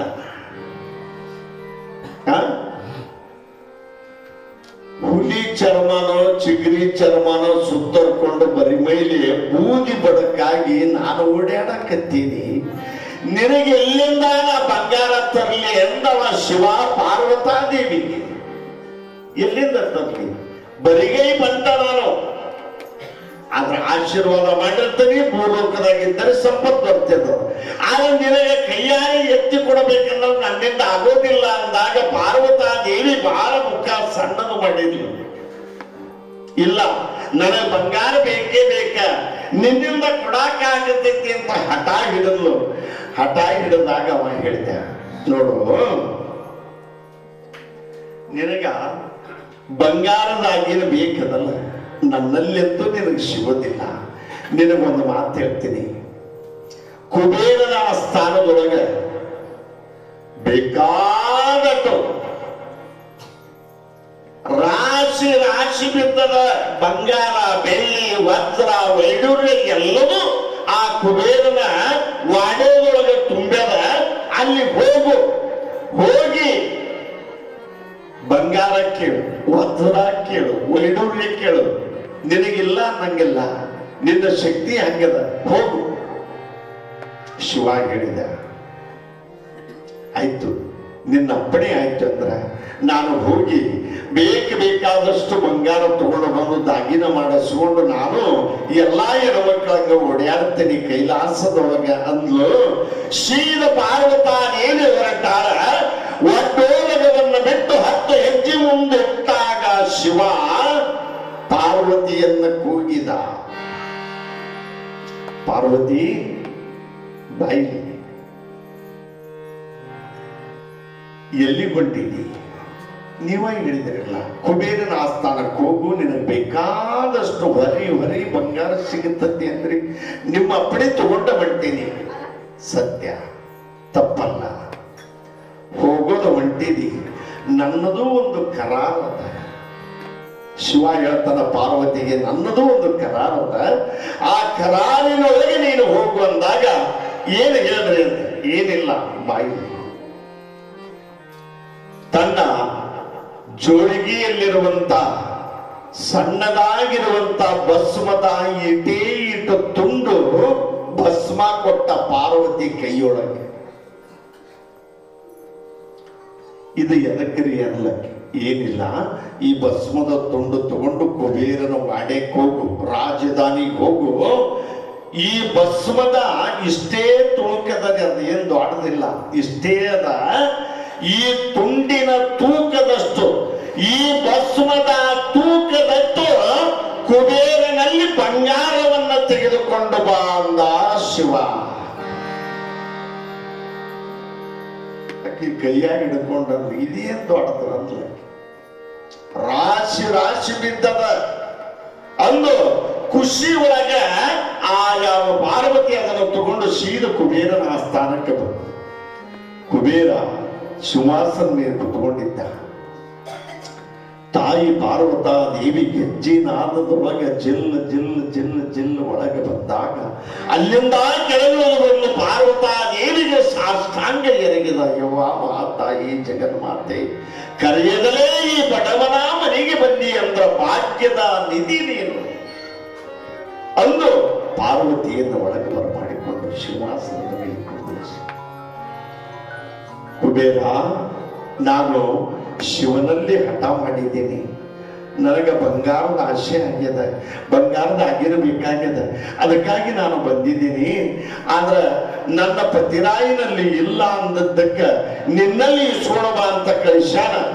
ಯವ್ವ, ನಂದಲ್ಲಿದು ಎಲ್ಲ ನಿಂದೆ ಅದ, ನಿನಗೆ ಏಟು ಬೇಕಾಟ ತಗೊಂಡ್ಬಿಡು, ನಾನು ಬೇಡ ಅನ್ನಂಗಿಲ್ಲ ಅಂದಾಗ ಪಾರ್ವತಾ ದೇವಿ ಅಂತಾಳ, ಇಲ್ಲ, ಒಂದು ಕರಾರದ. ಈ ಭಸ್ಮದ ತುಂಡನ್ನು ಕೊಟ್ಟು ಕಳಿಸ್ಯಾನ ಶಿವ ನನಗೆ, ನನ್ನ ಪತಿರಾಯ. ಇದನ್ನ ತಕ್ಕಡಿ ಒಳಗೆ ಒಂದು ಪರಡಿಯಲ್ಲಿ ಇಟ್ಟು ನಿನ್ನ ಅರಮನೆಯಲ್ಲಿರುವಂತ ಬಂಗಾರ, ಬೆಳ್ಳಿ, ವಜ್ರ, ವೈಡೂರ್ಯ ಆ ಭಸ್ಮದ ತುಂಡಿನ ತೂಕದಷ್ಟೇ ನನಗೆ ಸಾಕು ಅಂತಾಳ ಪಾರ್ವತಾ ದೇವಿ.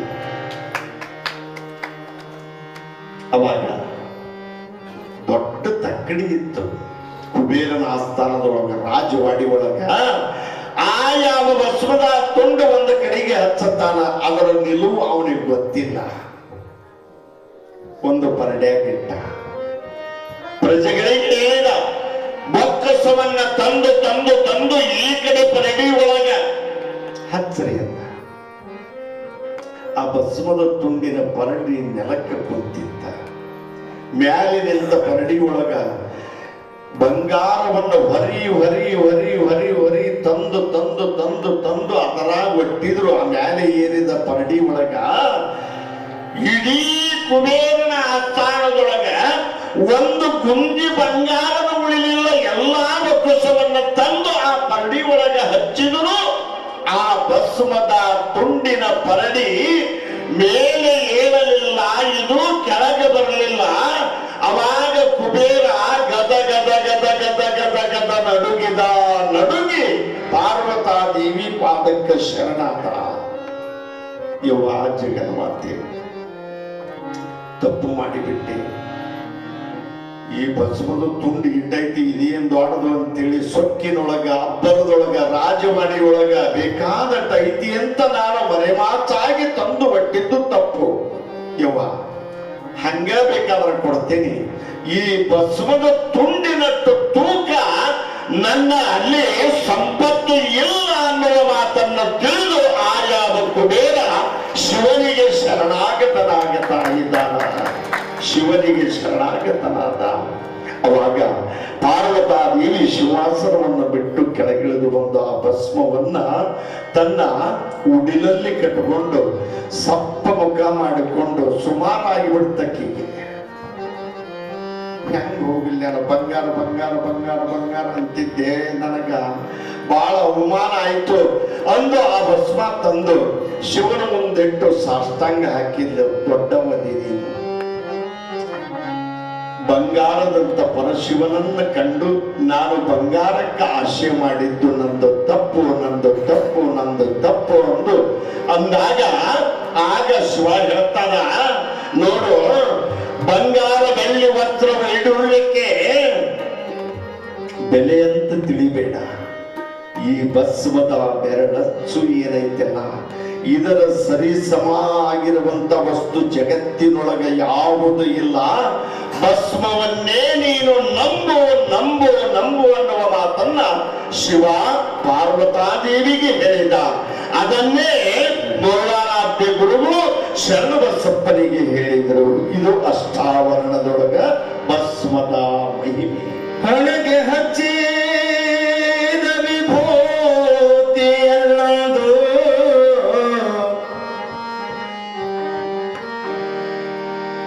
ಹಣೆಗೆ ಹಚ್ಚಿದ ವಿಭೂತಿ ಎಲ್ಲದು ಅರ್ಥೈತೀನಿ ಕೇಳ ತಂಗಿ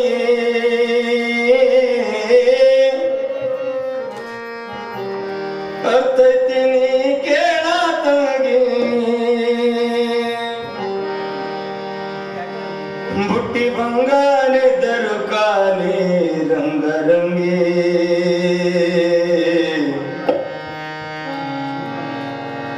ಬುಟ್ಟಿ ಬಂಗಾರಿದ್ದರು ಕಾಲಿ ರಂಗರಂಗಿ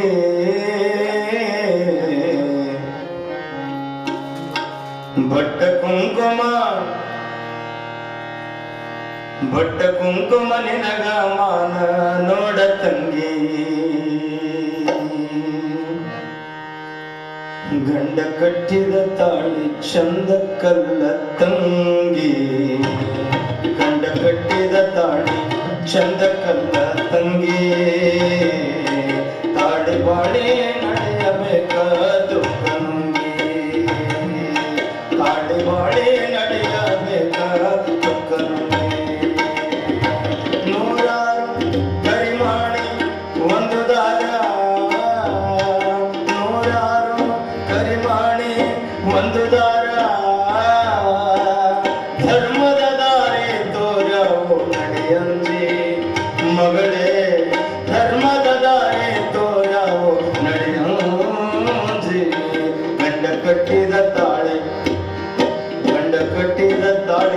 ಚಂದ ಕಲ್ಲ ತಂಗಿ ತಾಳಿ ಬಾಳೆ ನಡೆಯಬೇಕಾದು ತಂಗಿ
ಚಂದ ಕಲ್ಲ ತಂಗಿ ತಾಳಿ ಬಾಳೆ ನಡೆಯಬೇಕಾದ ಕಂಗಿ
ಮುತ್ತಿಲ್ಲದ ಜೀವನ ಮುತ್ತಿಲ್ಲದ ಬಾಲಿಯ ಜೀವನದೇ ಹಾಳಾಗಿ ಗಂಡ ಕಟ್ಟಿದ ತಾಳಿ ಚಂದ ಕಲ್ಲ ತಂಗಿ ಗಂಡ ಕಟ್ಟಿದ ತಾಳಿ ಚಂದ ಕಲ್ಲ ತಂಗಿ ತಾಳಿ ಬಾಳೆ ನಡೆಯಬೇಕಾದ ತಂಗಿ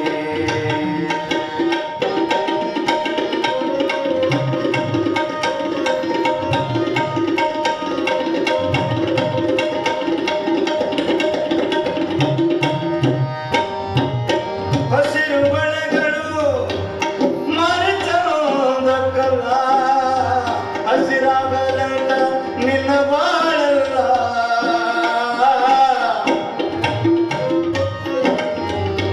ಹಸಿರು ಬಳೆಗಳು ಮರೆತೋದ ಕಲ್ಲ ಹಸಿರಾಗಲಂತ ನಿನ್ನ ಬಾಳಲ್ಲ ತಂಗಿ ಹಸಿರಾಗಲಂತ ನಿನ್ನ ಬಾಳಲ್ಲ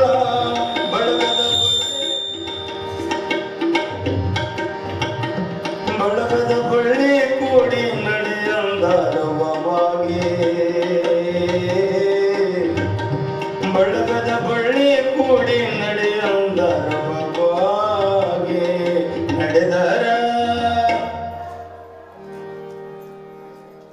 ನಡೆದರ ಚಂದವ್ವ ನಿನ್ನ ಬಾಳಿಗೆ ನಡೆದರ ಚಂದವ್ವ ನಿನ್ನ ಬಾಳಿಗೆ ಗಂಡ ಕಟ್ಟಿದ ತಾಳಿ ಚಂದ ಕಲ್ಲ ತಂಗಿ ತಾಳಿ ಬಾಳೆ ನಡೆಯಬೇಕ ಕಣ್ಣಿಗೆ ನೂರಾರು ಕರಿಮಾಣಿ ಒಂದು ದಾರ ನೂರಾರು ಕರಿಮಾಣಿ ಒಂದು ದಾರ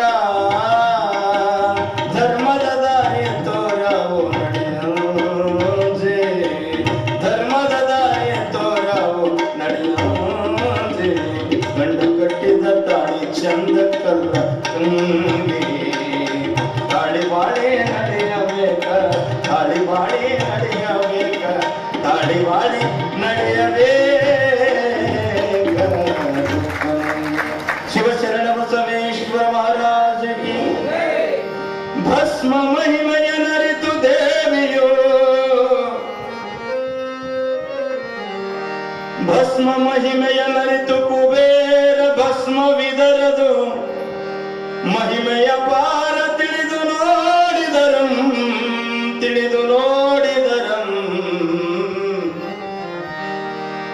ಭಸ್ಮ ಹೂವಿಗಿರಿಂಬಾರವಯ್ಯ ಭಸ್ಮ ಪುರುಷನೇ ಶಿವನೇ ಕ್ಷಮಿಸು ಶಿವನೇ ಕ್ಷಮಿಸು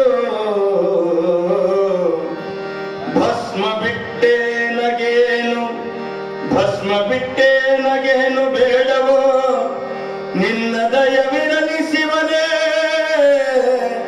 ನಿನ್ನ ದಯವಿರಲಿ ನಿನ್ನ ದಯವು ಒಂದೇ ಇರಲಿ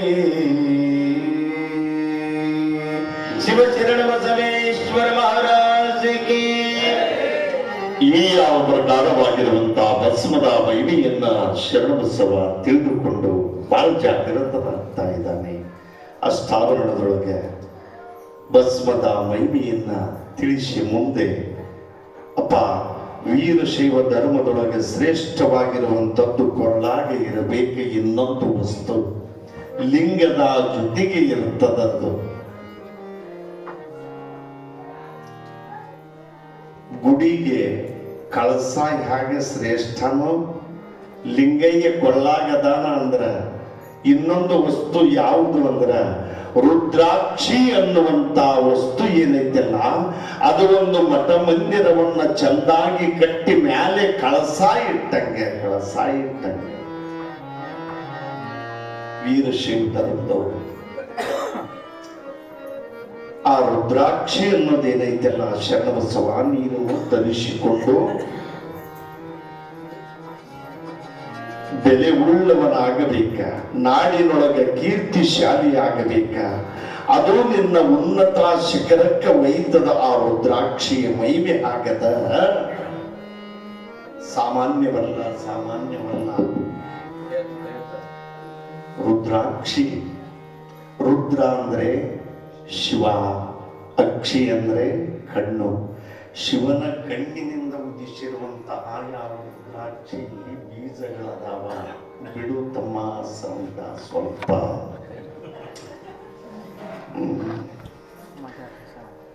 ನಿನ್ನ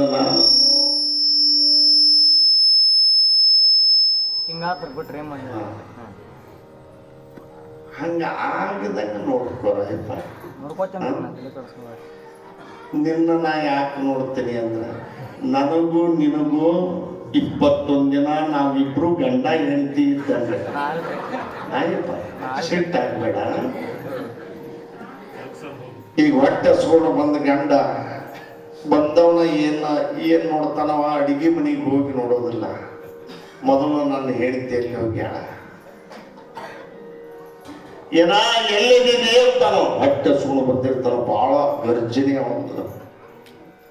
ಅವಾಗ ಆಕಿ ಒಳಗಿದ್ದಕ್ಕೆ ಓಡಿ ಬರ್ತಾಳ, ಗಂಡ ಕೂಗಾಕತ್ಯಾನ ಹಸ್ಕೊಂಡ್ ಬಂದಾಗ. ಅವಾಗ ಹಶು ಆಗ್ಯದ ಅಂತವ ಅಂತಾನ, ಮಾಡೇ ಇಟ್ಟೆ ನಿಮಗೆ ಅಡಿಗೆನ ಅಂತ ತೃಪ್ತಿ ಆಗ್ತಾಳಲ್ಲ. ಹಂಗ ಯಪ್ಪ ಸೌಂಡ್ ಸಿಸ್ಟಮ್ ಅನ್ನೋದೈತಲ್ಲ, ನಮಗ ಉಸಿರು ಅವರ ನಮ್ಮ ಜೀವನ ಅವ್ರ ಕೈಯಾಗ ಕೊಟ್ಟು ಇಲ್ಲಿ ಕುಂತಿರ್ತೇವೆ ನಾವು.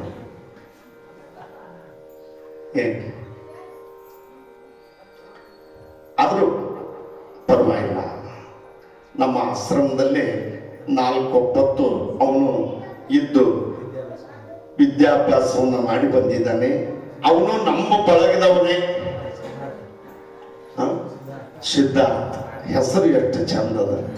ನಮ್ಮ ಸಿದ್ಧಾರ್ಥ ಅವನೇನು ಬೇರೆ ಅಲ್ಲ, ನಮ್ಮ ಮಠದ ಪರಂಪರೆಯವನೇ ಅದಾನ. ಆಯಪ್ಪ ನಾವಿಬ್ರು ನಕ್ಕೊಂತನ ಇರೋನಪ್ಪ. ಸಿಟ್ಟು ಬೇಡ, ಸೆಡವು ಬೇಡ, ಮುಖ ಗಂಟು ಹಾಕಬೇಡ, ಕುಲು ಕುಲು ಕುಲು ಕುಲು ನಕ್ಕೊಂತಿದ್ರೆ ನಾನು ಹಂಗೇ ಇರ್ತೀನಿ. ಹಾಗೆ ಆ ರುದ್ರ ಅಂದ್ರೆ ಶಿವ, ಶಿವನ ಕಣ್ಣಿನಿಂದ ಉದಿಸಿರುವಂತವೇ ರುದ್ರಾಕ್ಷಗಳು. ಮಾತಾಡಬೇಡ್ರಿ. ಅವ್ ಹೆಂಗ್ರಿ ಶಿವನ ಕಣ್ಣಾಗಿಂದ ರುದ್ರಾಕ್ಷಿ ಹೆಂಗ ಬಂದು ಅಂತ ನೀವು ಪ್ರಶ್ನೆ ಮಾಡಬಹುದು. ಒಂದು ಬಾರಿ ಹೇಳ್ತೀನಿ, ಶರಣಬಸವ ಚಿತ್ತವಿಟ್ಟು ಕೇಳು. ರುದ್ರಾಕ್ಷಿ ಶಿವ ಒಂದು ಬಾರಿ ಲೋಕ ಕಲ್ಯಾಣಕ್ಕಾಗಿ ಒಂದು ಪ್ರಶಾಂತವಾದ ತಾಣದೊಳಗೆ ತಪಸ್ಸಿ ಕುಳಿತುಕೊಂಡಿದ್ದ. ಲೋಕ ಕಲ್ಯಾಣಕ್ಕಾಗಿ ಜಗತ್ತಿನೊಳಗ ಜೀವರಾಶಿಗಳೆಲ್ಲ ಸುಖವಾಗಿ ಬಾಳಲಿ, ಬಂದ ಕಷ್ಟ ನನಗೆ ಬರಲಿ ಎಂದು ಶಿವ ಮಳೆ ಎನ್ನದೆ, ಚಳಿ ಎನ್ನದೆ, ಬಿಸಿಲೆನ್ನದೆ ಅವರ ತಪಸ್ಸಿ ಕುಳಿತುಕೊಂಡಾನ. ಎಷ್ಟೋ ವರ್ಷಗಳವರೆಗೆ ತಪಸ್ಸಿ ಕೂತುಕೊಂಡ. ಅವನ ತಪಸ್ಸು ಘೋರವಾಗಿರುವಂಥದ್ದು. ಅದನ್ನ ಸಹಿಸಲಾಗದೆ ಕಾಮ ಅನ್ನುವಂತವ ಶಿವ ಒಂದು ಅರಣ್ಯದೊಳಗೆ ಪ್ರಶಾಂತವಾಗಿ ತಪಸ್ಸಿ ಕೂತ್ಕೊಂಡ. ಎಷ್ಟು ವರ್ಷಗಳಾಯಿತು. ಇವನ ತಪಸ್ಸನ್ನ ನಾನು ಭಂಗ ಮಾಡಲೇಬೇಕ, ಇವನ ಹೆಸರು ಜಗತ್ನ್ಯಾಗ ಕೆಡಬೇಕ. ಕುಹಕಿಗಳ ಬುದ್ಧಿ ಹಿಂಗೆ ಇರ್ತದ್ರಿ. ಕೊಡ ಹಾಲು ಇರ್ತದಲ್ಲ, ಅಲ್ಲಿ ಬಂದು ಕಾಶು ಹೆಪ್ಪಾಕದಲ್ಲ ಕೆಟ್ಟ ಬುದ್ಧಿ. ಅವ ಅದ್ರಾಗ ಬಂದು ಉಪ್ಪ ಹಾಕ್ಯವೆ ಅಂತವ. ದುಷ್ಟರು, ಚಾಡಿಕೋರರು, ಒಳ್ಳೇದನ್ನ ಕೆಡಿಸೋರು ಅವ್ರು ಹೆಂಗಪ್ಪ ಅಂದ್ರ ಒಂದು ತರ ಬೆಂಕಿ ಕೊಳ್ಳಿದ್ದಂಗೆ, ದೀಪದ ಕಡ್ಡಿದ್ದಂಗೆ. ಈ ಬೆಂಕಿ ಪಟ್ಟಣದೊಳಗೆ ಒಂದು ಕಡ್ಡಿ ತಕೊಂಡು ಒಂದ ಕಡ್ಡಿ ಕೆರೆದ ಊರು ದೊಡ್ಡದರ ಇರ್ಲಿ ಸಣ್ಣದರ ಇರ್ಲಿ ಎಲ್ಲರ ಒಂದು ಬಣಿವಿಗೆ ಅದನ್ನ ಬಿಟ್ಟು ಬಿಟ್ರೆ ಮುಗಿದೋಯ್ತು, ಬೆಂಕಿ ಹತ್ತಿ ಬಿಡುತ್ತ. ಬಣಿವಿ ಆಟ ಅಲ್ಲ, ಇಡೀ ಊರಿಗೆ ಬೆಂಕಿ ಹತ್ತದಲ್ಲ. ಹಂಗಿರ್ತಾರ ದುಷ್ಟರು ಅನ್ನೋರು. ಅವರು ಎಂತ ಒಳ್ಳೆಯದನ್ನ ಮಾಡಿದ್ರು ಮತ್ತು ತಮ್ಮ ಬುದ್ಧಿ ಬಿಡೋದಿಲ್ಲ. ಅದಕ್ಕೆ ಹೇಳ್ತಾರೆ, ಹುಟ್ಟುಗುಣ ಸುಟ್ಟರು ಹೋಗೋದಿಲ್ಲ ಅಂತ. ಅದು ಹಂಗೆ ಮತ್ತು ಕಟ್ಟಿ ಮೇಲೆ ಕುತ್ಕೊಂಡು ತನ್ನ ಕೆಲಸ ಮಾಡಿದ್ದ. ಅದಕ್ಕೆ ₹1 ಲಾಭ ಇರೋದಿಲ್ಲ.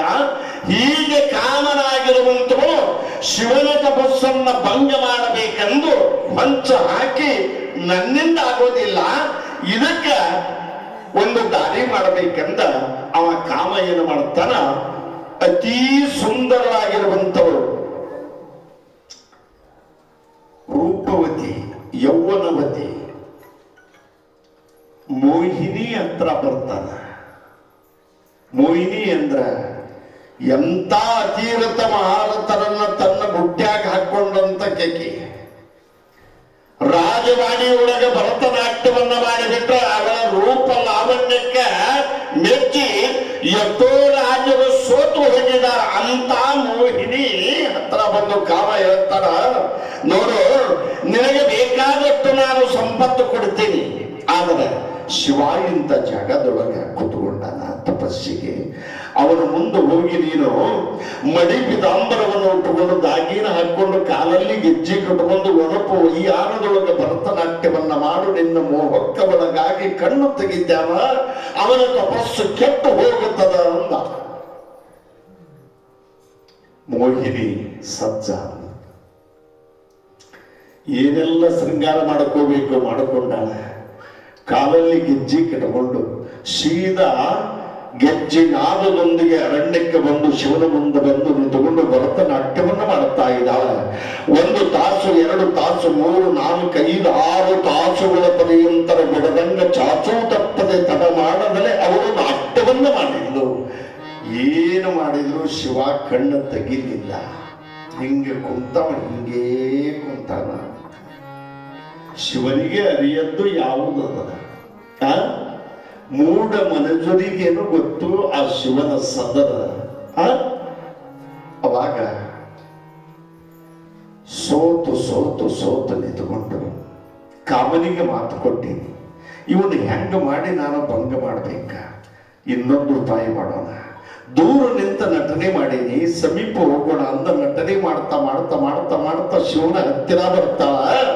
ಬಂದು ತನ್ನ 2 ಕೈಗಳಿಂದ ಶಿವನ ಭುಜವನ್ನ ಮುಟ್ಟಿ ಮುಟ್ಟಿ ಮುಟ್ಟಿ ನಟನೆಯನ್ನ ಮಾಡ್ಲಿಕ್ಕತ್ತಿದಾಗ ಶಿವನಿಗೆ ಬಹಳ ಕೋಪ ಬಂದು ಬಿಡುತ್ತದ. ಮೈಲಿಗೆಯ ಕೈಗಳು ಬಂದು ನನ್ನನ್ನು ಮುಟ್ಟಿದವಲ್ಲ ಎಂದು ಬಹಳ ಕೋಪಾವೇಶವುಳ್ಳವನಾಗಿ ಅವ ತನ್ನ ಹಣೆಯ ಮೇಲಿರುವ ಅಗ್ನಿಯ ನೇತ್ರವನ್ನ ತೆರೀತಾ ಇದ್ದಾನ. ಅಲ್ಲಿಂದ ಜ್ವಾಲೆ ಬೆಂಕಿ ಭುಗುಲ್ ಭುಗುಲ್ ಎಂದು ಹೊರಗ ಚೆಲ್ಲಲಿಕ್ಕತ್ತಿತ್ತು. ಸೀದಾ ಬೆಂಕಿ ಎಲ್ಲಿ ಹೋಗುತ್ತದ, ಮೋಹಿನಿಯನ್ನು ಏನು ಕಳಿಸಿದ್ನಲ್ಲವ ಕಾಮ, ಅವನಲ್ಲಿಗೆ ಹೋಗಿ ತಕ್ಷಣದೊಳಗ ಆ ಅಗ್ನಿ ಒಳಗ ಸುಟ್ಟು ಕಾಮ ಬೂದಿಯಾದ. ಅದಕ್ಕೆ ಹೋಳಿ ಹುಣ್ಣಿಮೆ ಒಳಗೆ ಕಾಮನ್ ಇಡುತ್ತಾರಲ್ಲ, ಇಲ್ಲೇ ಇಡುತ್ತಾರ. ಒಂದು ಕೋಲಿಗೆ ಇದನ್ನು ಮಾಡಿ ಅಂಗಿ ಸುತ್ತಿ ಅದಕ್ಕೆ ಹುಲ್ಲು ತುಂಬಿ ಗಡಿಗೆ ಇಟ್ಟು ಏನೇನೋ ಮಾಡಿ ಹುಡುಗರು ಮಾಡಿರ್ತಾವ. ಮಾಡಿಂದ ಮನೆಯಾಗ ಹೋಳಿಗೆನೂ ಮಾಡಿರ್ತಾರ. ಅವತ್ತು ಹೋಳಿಗೆ ದಿವಸ ಅಲ್ರಿ,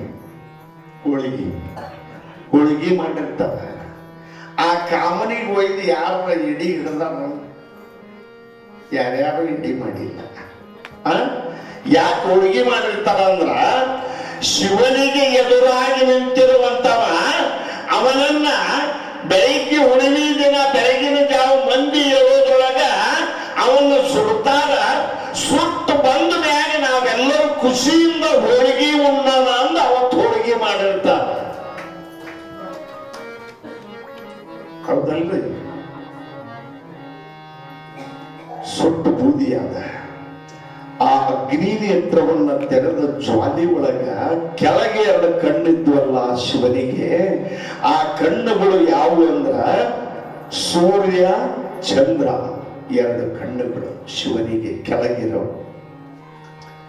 ಸೂರ್ಯನಿಂದ ಹಗಲಿ ಬೆಳಕ, ಚಂದ್ರಮನಿಂದ ಹುಣ್ಣಿಮೆ ಮುಂದೆ ಬೆಳಕ. ಅವ 2 ಕಣ್ಣನ್ನ ಶಿವ ಅಳವಡಿಸಿಕೊಂಡಿದ್ದಾನೆ. ಆ ಅಗ್ನಿಯ ಜ್ವಾಲಿಗೆ 2 ಕಣ್ಣಿನಿಂದ ನೀರು ಸುರಿಲಿಕ್ಕತ್ತಿದ್ವು, ಭೂಮಿಗೆ ನೀರು ಸುರಿಲಿಕ್ಕತ್ತಿದ್ವು. ಅತಿ ಒಲೆ ಮುಂದೆ ಹೆಣ್ಮಕ್ಕಳಿಗೆ ಅತಿ ಅಡಿಗೆ ಮಾಡುವಾಗ ಜಳ ಆಯ್ತು ಹೊಗೆ ಆಯ್ತು ಅಂದ್ರ ಕಣ್ಣಾಗಿ ಏನು ಬರ್ತಾವ್ರಿ? ನೀರು ಬರ್ತಾ.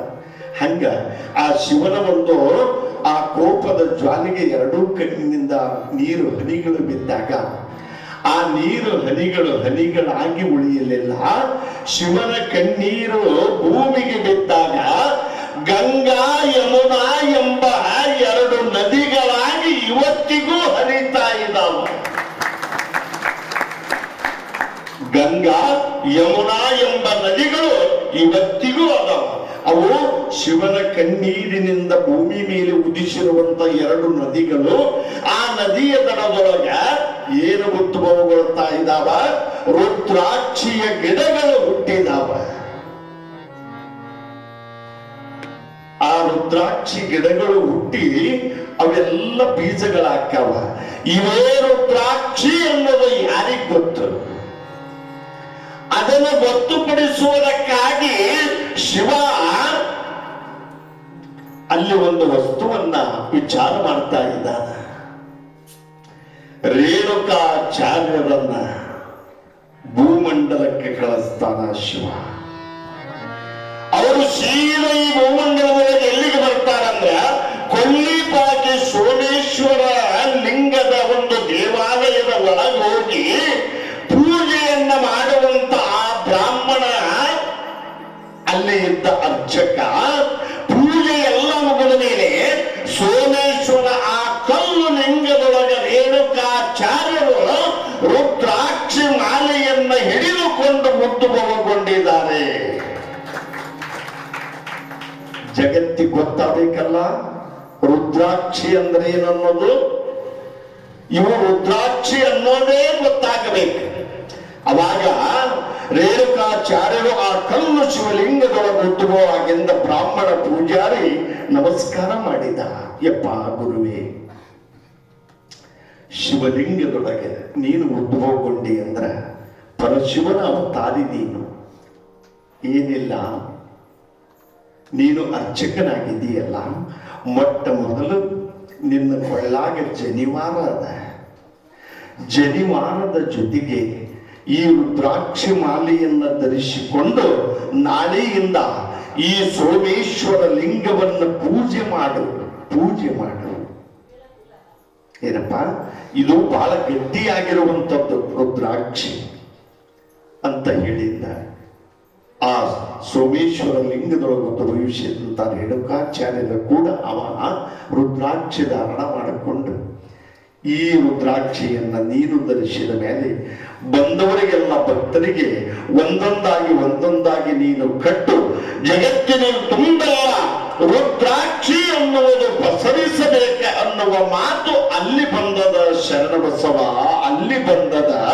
ಅದಕ್ಕ ಸಾಮಾನ್ಯವಾದದ್ದಲ್ಲ ಇದು. ರುದ್ರಾಕ್ಷಿ ಅಂದ್ರ ಸುಮ್ಮನೆ ಚಂದಕ್ಕೆ ಹಾಕೊಳ್ಳೋದಲ್ಲ ಅನ್ನುವ ಮಾತನ್ನ ಶರಣಬಸವರು ಅದನ್ನು ಕೇಳಿ ಆನಂದ ಪಡ್ತಾನೆ. ಮುಲ್ಲಾರಾಧ್ಯ ಗುರುಗಳ ಒಂದು ವಿಷಯ. ಕರದಲ್ಲಿ ಧರಿಸಲು ಕಷ್ಟವು ದೂರ, ಕಿರಿಯಲಿ ಇರಿಸಲು ಓಂಕಾರ ಸೌಕಾರ, ಕೊರಳಲ್ಲಿ ಧರಿಸಲು ಪಾಪವು ಪರಿಹಾರ, ಶಿರದಲ್ಲಿ ಧರಿಸಲು ಶಿವನ ಸಾಕ್ಷಾತ್ಕಾರ.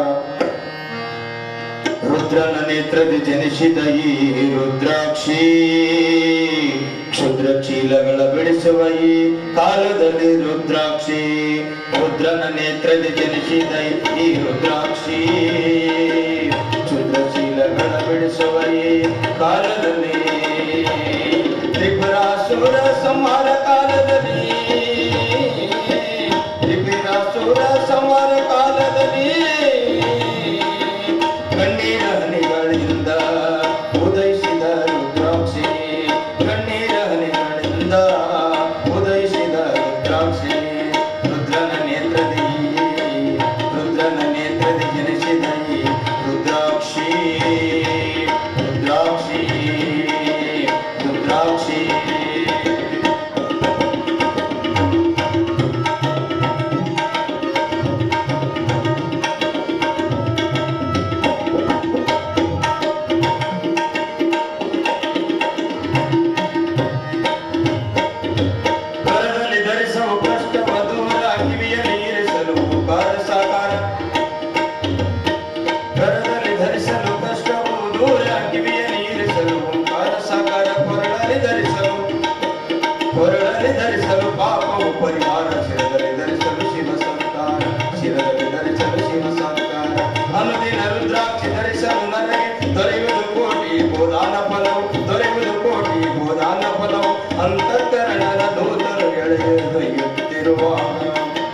ಅಂತಕನ ದೂತರು ಎಳೆದೊಯ್ಯುತ್ತಿರುವಾಗ ರುದ್ರಾಕ್ಷಿ ತೀರ್ಥದಿ ಕೈಲಾಸವೋ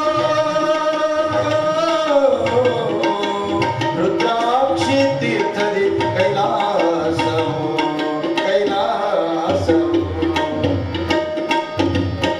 ರುದ್ರನ ನೇತ್ರದಿ ಜನಿಸಿದ ಈ ರುದ್ರಾಕ್ಷಿ ಕ್ಷುದ್ರಶೀಲಗಳ ಬಿಡಿಸುವ ಕಾಲದಲ್ಲಿ ರುದ್ರಾಸುರ ಸಂಹಾರ ಕಾಲದಲ್ಲಿ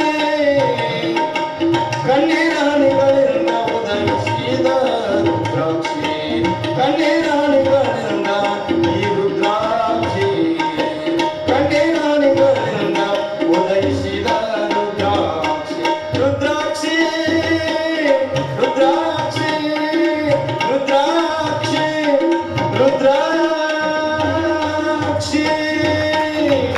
ಶಿವಚರಣ ಬಸವೇಶ್ವರ ಮಹಾರಾಜ ಕೀ ಜಯ ಶಿವನ ಪಂಚಾಕ್ಷರ ಮಂತ್ರ ಭುವನ ಧೂಳುತ್ತಮವನಿತೋ ಭವಿತನದ ಕಳವ ಬೀಜ ರುದ್ರಾಕ್ಷಿಗಳಿಂದನ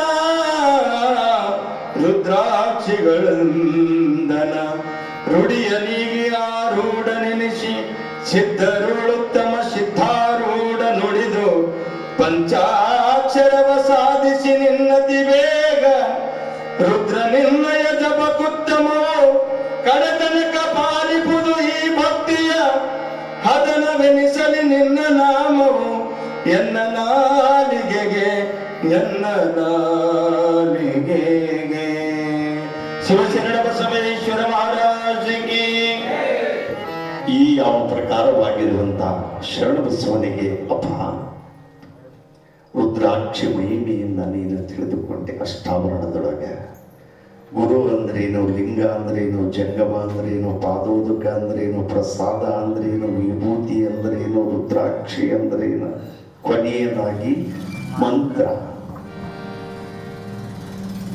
ಗುರು ಮರಳಾರಾಧ್ಯ ಗುರು ಆ ಶಿಷ್ಯನಿಗೆ ಲಿಂಗಧಾರಣವನ್ನು ಮಾಡಿದ್ದಾನೆ ಕೊನೆಯದಾಗಿ ಮಹಾಮಂತ್ರದ ಒಂದು ಶಕ್ತಿ ಎಷ್ಟು ದೊಡ್ಡದು ಅನ್ನೋದನ್ನ ಹೇಳ್ತಾ ಇದ್ದಾರೆ ಬಹಳ ಸುಂದರವಾಗಿ ಹೇಳ್ತಾರ ನೀನು ಮಂತ್ರವನ್ನ ದಿನಾಲು ಲಿಂಗ ಪೂಜೆಯನ್ನ ಮಾಡುವಾಗ ನಿನ್ನ ಕಿವಿಯೊಳಗೆ ಏನು ಬೋಧನೆಯನ್ನ ಮಾಡಿದ್ದೀನಲ್ಲಪ್ಪ ಆ ಮಂತ್ರ ಓಂ ನಮಃ ಶಿವಾಯ ಓಂ ನಮಃ ಶಿವಾಯ ಓಂ ನಮಃ ಶಿವಾಯ ಅನ್ನುವಂಥ ಮಂತ್ರ ಸಾಯುಜ್ಯ ಪದವಿಯನ್ನು ಕೊಡುತ್ತದ ಸ್ವರ್ಗ ನೀನು ಇದ್ದಲ್ಲಿಗೆ ಬಂದು ನಿಲ್ಲುತ್ತದ ಶಿವ ನೀನು ಇದ್ದಲ್ಲಿಗೆ ಬಂದು ನಿಲ್ಲುತ್ತಾನ ಈ ಮಂತ್ರದ ಶಕ್ತಿಯಿಂದ ಅನ್ನೋದನ್ನ ತಿಳಿಸ್ತಾ ಇದ್ದ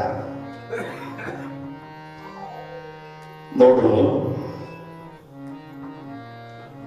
ಈ ಮಂತ್ರವನ್ನ ಒಂದು ದಿನ ಅಲ್ಲ ನಿನ್ನ ಕೊನೆಯ ಉಸಿರಿರುವವರೆಗೂ ಜಪಿಸಬೇಕು ತಾಸು ಮಾಡು ಅಂತ ಹೇಳಂಗಿಲ್ಲ 2 ತಾಸು ಅಂತ ಹೇಳಂಗಿಲ್ಲ 5 ನಿಮಿಷದ ನೀನು ಆ ಮಂತ್ರವನ್ನು ಪಠಣ ಮಾಡು ಇಲ್ಲ ಬಹಳ ಆಗ್ತದ ಅಂದ್ರ ನಿನಗೆ ಬಿಡುವುರಂಗಿಲ್ಲ ಪ್ರಪಂಚ ತೊಡಕು ಬಹಳ ಇರ್ತದ ಬಹಳ ಅರ್ಜೆಂಟ್ ಈಗೆಲ್ಲವೂ ಅರ್ಜೆಂಟ್ ಅದಾವ್ರಿ ಈಗ ಯಾವ ಸಮಾಧಾನ ಇಲ್ಲಿಗ ಈಗ ಗಾಡಿ ಚಲೋ ಆದವು ಇವು 2 ಕಾಲಿನ ಗಾಡಿ ಅಂದ್ರ ಸ್ಟಾರ್ಟಿಂಗ್ನ್ಯಾಗ 80 ಇವು 2 ಕಾಲಿನ ಗಾಡಿ ನಾವ ಅಷ್ಟು ಸ್ಪೀಡ್ ಯಾರ ಕಲಿಬೇಕು ಅರ್ಜೆಂಟ್ ಐತಿ ಬಂದೆ ಶರಣದ ಕಲಿಬೇಕು ಬಂದಿರಿ ಅಪ್ಪರ ಮನೆ ಮುಟ್ಟಿ 3 ತಿಂಗಳು ಹಾಯದಲ್ಲ ಅವ್ರ ಮಠಕ್ಕೆ ಅಷ್ಟ ಅರ್ಜೆಂಟ್ ಅದಕ್ಕೆ ಯಾವಾಗಲೂ ಒಂದನೆಯ ಒಂದು ಈ ಮಾತನ್ನ ಹೇಳ್ತಾರ 1 ನಿಮಿಷ ಆಗಲಿ 2 ಸೆಕೆಂಡ್ ಆಗಲಿ ನೀನು 5 ಬಾರಿ ನಿನ್ನ ಬಾಯಿಯೊಳಗೆ ಓಂ ನಮಃ ಶಿವಾಯ ಎಂಬ ಈ ಷಡಕ್ಷರಿ ಮಹಾಮಂತ್ರವನ್ನ ಪಠನ ಮಾಡಿದ್ರೆ ನಿನ್ನ ಬಾಯಿ ಶುದ್ಧ ಮನ ಶುದ್ಧ ನಾಲಿಗೆನೂ ಕೂಡ ಪವಿತ್ರತೆಯನ್ನ ಹೊಂದುತ್ತದ ನಾಲಿಗೆನೂ ಕೂಡ ಪವಿತ್ರತೆ ಹೊಂದುತ್ತದ ಆದ್ರೆ ಶರಣಬಸವ ಮಂತ್ರದಿಂದ ಎಂತೆಂಥವರು ಎಂತೆಂಥದನ್ನು ಸಿದ್ಧಿ ಮಾಡಿಕೊಂಡಾರ ಅಂದ್ರೆ ಒಂದು ಚಿಕ್ಕದಾದ ಕಥೆಯನ್ನ ಚೊಕ್ಕಾಗಿ ನಿನಗೆ ಹೇಳ್ತೀನಿ ಕೇಳು ಮಗನ ಕುಂತಳ ದೇಶದೊಳಗ ಒಬ್ಬ ಗುಣಶೇಖರ ಅನ್ನುವಂತ ರಾಜ ಇದ್ದ. ಕೇಳ್ರಿ, ಇದರ ಕಥೆ ಬಹಳ ಚಂದದ. ಗುಣಶೇಖರ ಅನ್ನುವಂತ ಒಬ್ಬ ರಾಜ ಪ್ರಜೆಗಳನ್ನ, ರಾಜವಾಡಿಯನ್ನ ಯಾರಿಗೂ ಒಂದು ಕೂದಲೆಳಿ ನೋವು ಆಗದಂಗ ನೋಡ್ಕೊಂತಿದ್ದವ. ಪ್ರಜೆ ಅಂದ್ರ ಇಡೀ ಊರಿಗೆ ತಂದೆ ಇದ್ದಂಗೆ, ರಕ್ಷಣಾಕರ್ತ ಇದ್ದಂಗೆ. ಆ ಯಾವ ರಾಜ ಎಲ್ಲರ ಬಾಯಿಯೊಳಗೆ ಬೆಲ್ಲಾಗಿದ್ದ. ನನ್ನಪ್ಪ ಎಂತವದರ ರಾಜ, ಸೊಕ್ಕಿಲ್ಲ, ಗರ್ವಿಲ್ಲ, ಸರಳವಾಗಿ ಬಡವರೇ ಬರಲಿ ಬಲ್ಲಿದ್ರೆ ಬರಲಿ ಒಂದೇ ಎಂಬ ಭಾವನೆಯೊಳಗೆ ನೋಡ್ತಾನಲ್ಲ, ಇವ ನಿಜವಾದ ಮಹಾರಾಜ ಎಂದು ಇಡೀ 16 ಹಳ್ಳಿ 106 ಹಳ್ಳಿಯರ ಬಾಯಿಯೊಳಗೆ ಅವನು ಬೆಲ್ಲಾಗಿದ್ದ, ಕಲ್ಲು ಸಕ್ಕರೆಯಾಗಿದ್ದ. ಗುಣಶೇಖರ ರಾಜನಿಗೆ ಒಬ್ಬ ಮಂತ್ರಿ ಇದ್ದ. ಅವ ಎಷ್ಟು ಸಾಧ್ವಿ ಇದ್ದ. ರಾಜನ ಹಂಗದಾನ ಅಂದಾಗಿ ನಾವು ಮಂತ್ರಿ ಹಂಗಿರಕ್ಕಿಲ್ಲ. ಅಂತವನ್ನೇ ನೋಡಿ ಇಟ್ಕೊಂಡಾನ. ಅವನ ಹೆಸರು ಜೀವನ ಮಂತ್ರಿ, ಜೀವನ ಮಂತ್ರ, ಜೀವನ ಮಂತ್ರ ಅಂತ ಹೆಸರು.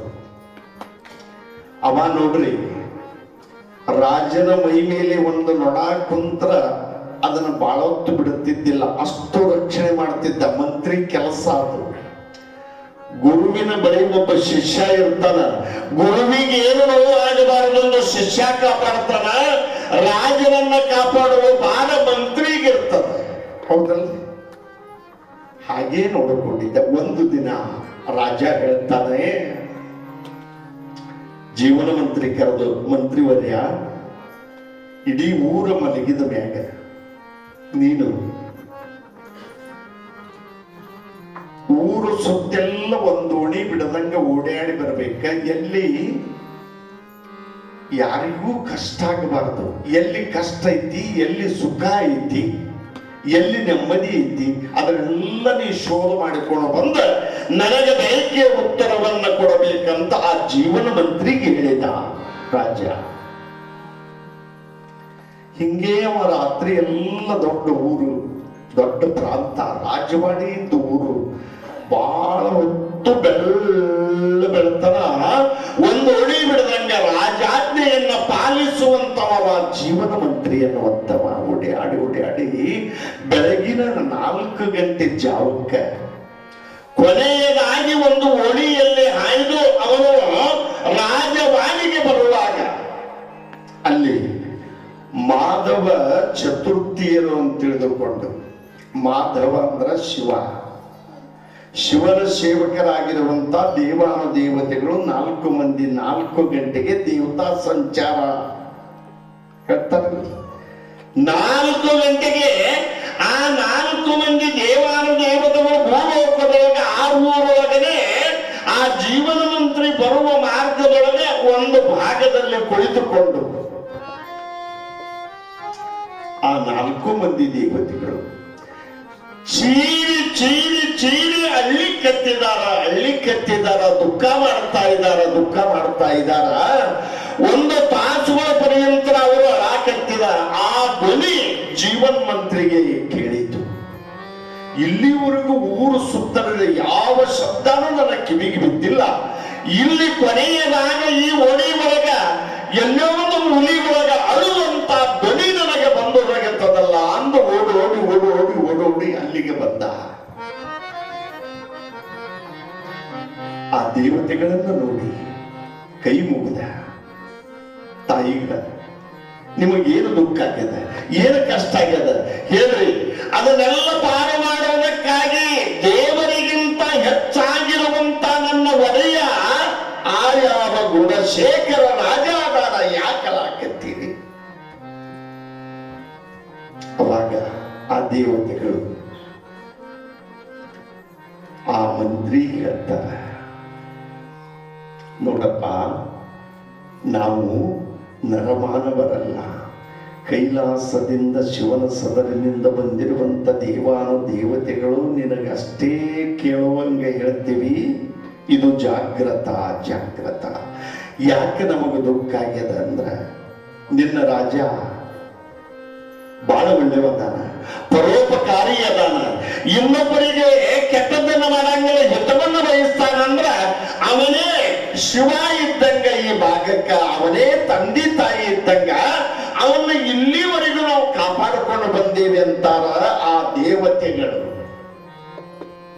ಆದರೆ ಜೀವನ ಮಂತ್ರಿ, ನಿನ್ನ ರಾಜನ್ನ ನಿನಗೆ ನಾವು ಒಪ್ಪಿಸಿ ನಮ್ಮ ಲೋಕಕ್ಕೆ ಇನ್ನ ಮೇಲೆ ಹೋಗುತ್ತೀವಿ. ಆದರೆ ನಿಮ್ಮ ರಾಜನಿಗೆ ಇನ್ನು ಸ್ವಲ್ಪ ದಿನದೊಳಗ 3 ಕಂಟಕಗಳದಾವ. ಆ 3 ಕಂಟಕದಿಂದ ಪಾರಾಗಬೇಕಾದ್ರ ನಿನ್ನ ಸಾಧನೆ ದೊಡ್ಡದಾಗಿರಬೇಕೆಂದು ದೇವತೆಗಳು ಆಯಾವ ಜೀವನ್ ಮಂತ್ರಿಗೆ ಹೇಳ್ತಾ ಇದ್ದಾರೆ. ಅವಾಗ ಅವಂತ, ತಾಯಿ ಜಗನ್ಮಾತೆ, ದೇವಾನ ದೇವತೆಗಳೇ, ನಿಮ್ಮ ಪಾದಕ್ಕೆ ನಮೋ ನಮಃ, ನಮೋ ನಮಃ, ನಮೋ ನಮಃ. ಮುಂದೆ ಬರುವ ನನ್ನ ರಾಜನ ಕಂಟಕಗಳ ಮಾರ್ಗವನ್ನು ತಿಳಿಸಿದ್ರಲ್ಲ, 7 ಜನ್ಮದ ನಮನಗಳನ್ನು ನಿಮ್ಮ ಪಾದಕ್ಕೆ ನಾನು ಎರಗುವೆ. ನನ್ನ ರಾಜನನ್ನು ನಾನು ನನ್ನ ಪ್ರಾಣಕ್ಕಿಂತ ಹೆಚ್ಚು ಕಾಪಾಡಿಕೊಳ್ಳುವೆ. ಆದ್ರೆ 3 ಮಾರ್ಗದೊಳಗೆ ಅವನಿಗೆ ಕೆಡಕು ಅಂದ್ರಲ್ಲ, ಅದು ಯಾವ್ದ್ಯಾವ್ದ್ರಾಗ ಅನ್ನೋದನ್ನು ಬಿಚ್ಚಿ ಹೇಳಬೇಕ ಅಂದವ ಮಂತ್ರಿ. ಏನಿಲ್ಲ, ಒಂದು ಮಾಯದ ಕುದುರೆ ಬರ್ತದ ಅರಮನೆ ಮುಂದ, ಅದನ್ನೇ ನಿಮ್ಮ ರಾಜ ಬಯಸ್ತಾನ ಹತ್ತಲಿಕ್ಕೆ. ಅದನ್ನ ಅವ ಹತ್ತದಂಗೆ ನೋಡ್ಕೊ. ಒಂದು. ಇನ್ನು 2ನೆಯ ಕಂಟಕ, ಒಂದು ಅರಣ್ಯದೊಳಗೆ ಬೇಟೆಯಾಡಲಿಕ್ಕೆ ಹೋದಾಗ, ಹಸಿವಾದಾಗ ರಾಜನಿಗೆ ಬೇಡಾದವರು ಕಚ್ಚಾಯದ ಬುತ್ತಿಯನ್ನ ಕಟ್ಕೊಂಡು ಬಂದು ಇಟ್ಟಿರ್ತಾರ ಒಂದು ಗಿಡದ ಬುಡದಾಗ. ಅದನ್ನು ಊಟ ಮಾಡಬೇಕಂತಾರ ಕಚ್ಚಾಯದೊಳಗ ವಿಷ ಬೆರೆಸಿರ್ತಾರ. ಅದನ್ನೂ ತಪ್ಪಿಸು ಮಂತ್ರಿವರ್ಯ ಅಂತ ದೇವತೆಗಳು ಹೇಳ್ತಾರ. ಇನ್ನು 3ನೇದು ಎಷ್ಟು ಚಂದ ಹೇಳ್ತಾರ, ಕೊನೆಯದಾದ ಇವು 2 ತಪ್ಪಿದ ಮೇಲೆ ರಾಜ ರಾಣಿ ಮಲಗುವಂತ ಕೋಣಿ ಒಳಗ ತೂಗು ಮಂಚದ ಮೇಲೆ ಮಲಗಿದ್ದಾರಲ್ಲ, ಆ ತೂಗು ಮಂಚದ ಮಲಗಿದಾಗ ಅಲ್ಲಿ ಒಂದು ಕಾಳ ವಿಷ ಸರ್ಪ ಒಂದು ಬಂದು ರಾಜನನ್ನ ಕಚ್ಚುತ್ತದ. ಆ ಕಚ್ಚಿದ ವಿಷದೊಳಗ ಅವನು ಪ್ರಾಣವನ್ನ ಕಳೆದುಕೊಳ್ತಾನ. ಆ ಸರ್ಪವನ್ನ ನೀನು ಬಿಡದಂಗೆ ಕಾಯ್ತಾ ಇರಬೇಕ ಅನ್ನುವುದನ್ನ 3 ಮಾತು ಹೇಳ್ತಾ ಇದ್ದಾರೆ ದೇವಾನ ದೇವತೆಗಳು. ಅವಾಗ ಆಯ್ತು ಅಂದು ಆ ದೇವತೆಗಳು ತಮ್ಮ ಸ್ಥಾನಕ್ಕೆ ಹೋಗಿಬಿಟ್ಟು ಜೀವನ್ ಮಂತ್ರ ಅನ್ನುವಂತ ಸೇವಕ ಸೀದ ಬಂದ ರಾಜನಲ್ಲಿಗೆ ಬೆಳಿಗ್ಗೆ ಬಂದ ಕ್ಷಣವೇ ರಾಜ ಗುಣಶೇಖರ ರಾಜ ಹೇಳ್ತಾನ, ಎಲ್ಲಾ ಪ್ರಜೆಗಳು ತುಂಬ್ಯಾರ, ಇವರಿಗೆ ಆಟ ಗೊತ್ತದ, ಅದು ಯಾರ ಮುಂದೆ ಬಾಯಿ ಬಿಟ್ಟಿಲ್ಲ. ದೇವತೆಗಳು ಹೇಳಿದ ಪ್ರಕಾರವೇ ನನಗೆ ಇವತ್ತು ಅಶ್ವವನ್ನ ಏರಿ ಬಹುದೂರ ನಾನು ಓಡಾಡಿ ಬರಬೇಕೆನ್ನುವ ಆಸೆ ಆಗ್ಯದ ಅಂದ ಮಹಾರಾಜ. ಅಶ್ವ ಅಂದ್ರೆ ಕುದುರೆ. ಆಗಿಂದಾಗಲೇ ಪ್ರಜೆಗಳು ಮಹಾರಾಜನ ಅಪ್ಪಣೆ, ಯಪ್ಪ ಒಳ್ಳೆ ಪಂಚಕಲ್ಯಾಣಿ ಕುದುರೆಯನ್ನ ನಾವು ತಗೊಂಡು ಬರ್ತೇವೆ ಅಂತ ತಿಳ್ಕೊಂಡು ಹೇಳಿ ರಾಜವಾಡಿಯನ್ನ ಬಿಟ್ಟು ಹೊರಗೆ ಹೋಗುವೊಳಗ ದ್ವಾರ ಬಾಗಿಲದೊಳಗ ಮಾಯೆ ಎಂಬ ಕುದುರೆ ಬಂದು ನಿಂತಿತ್ತು.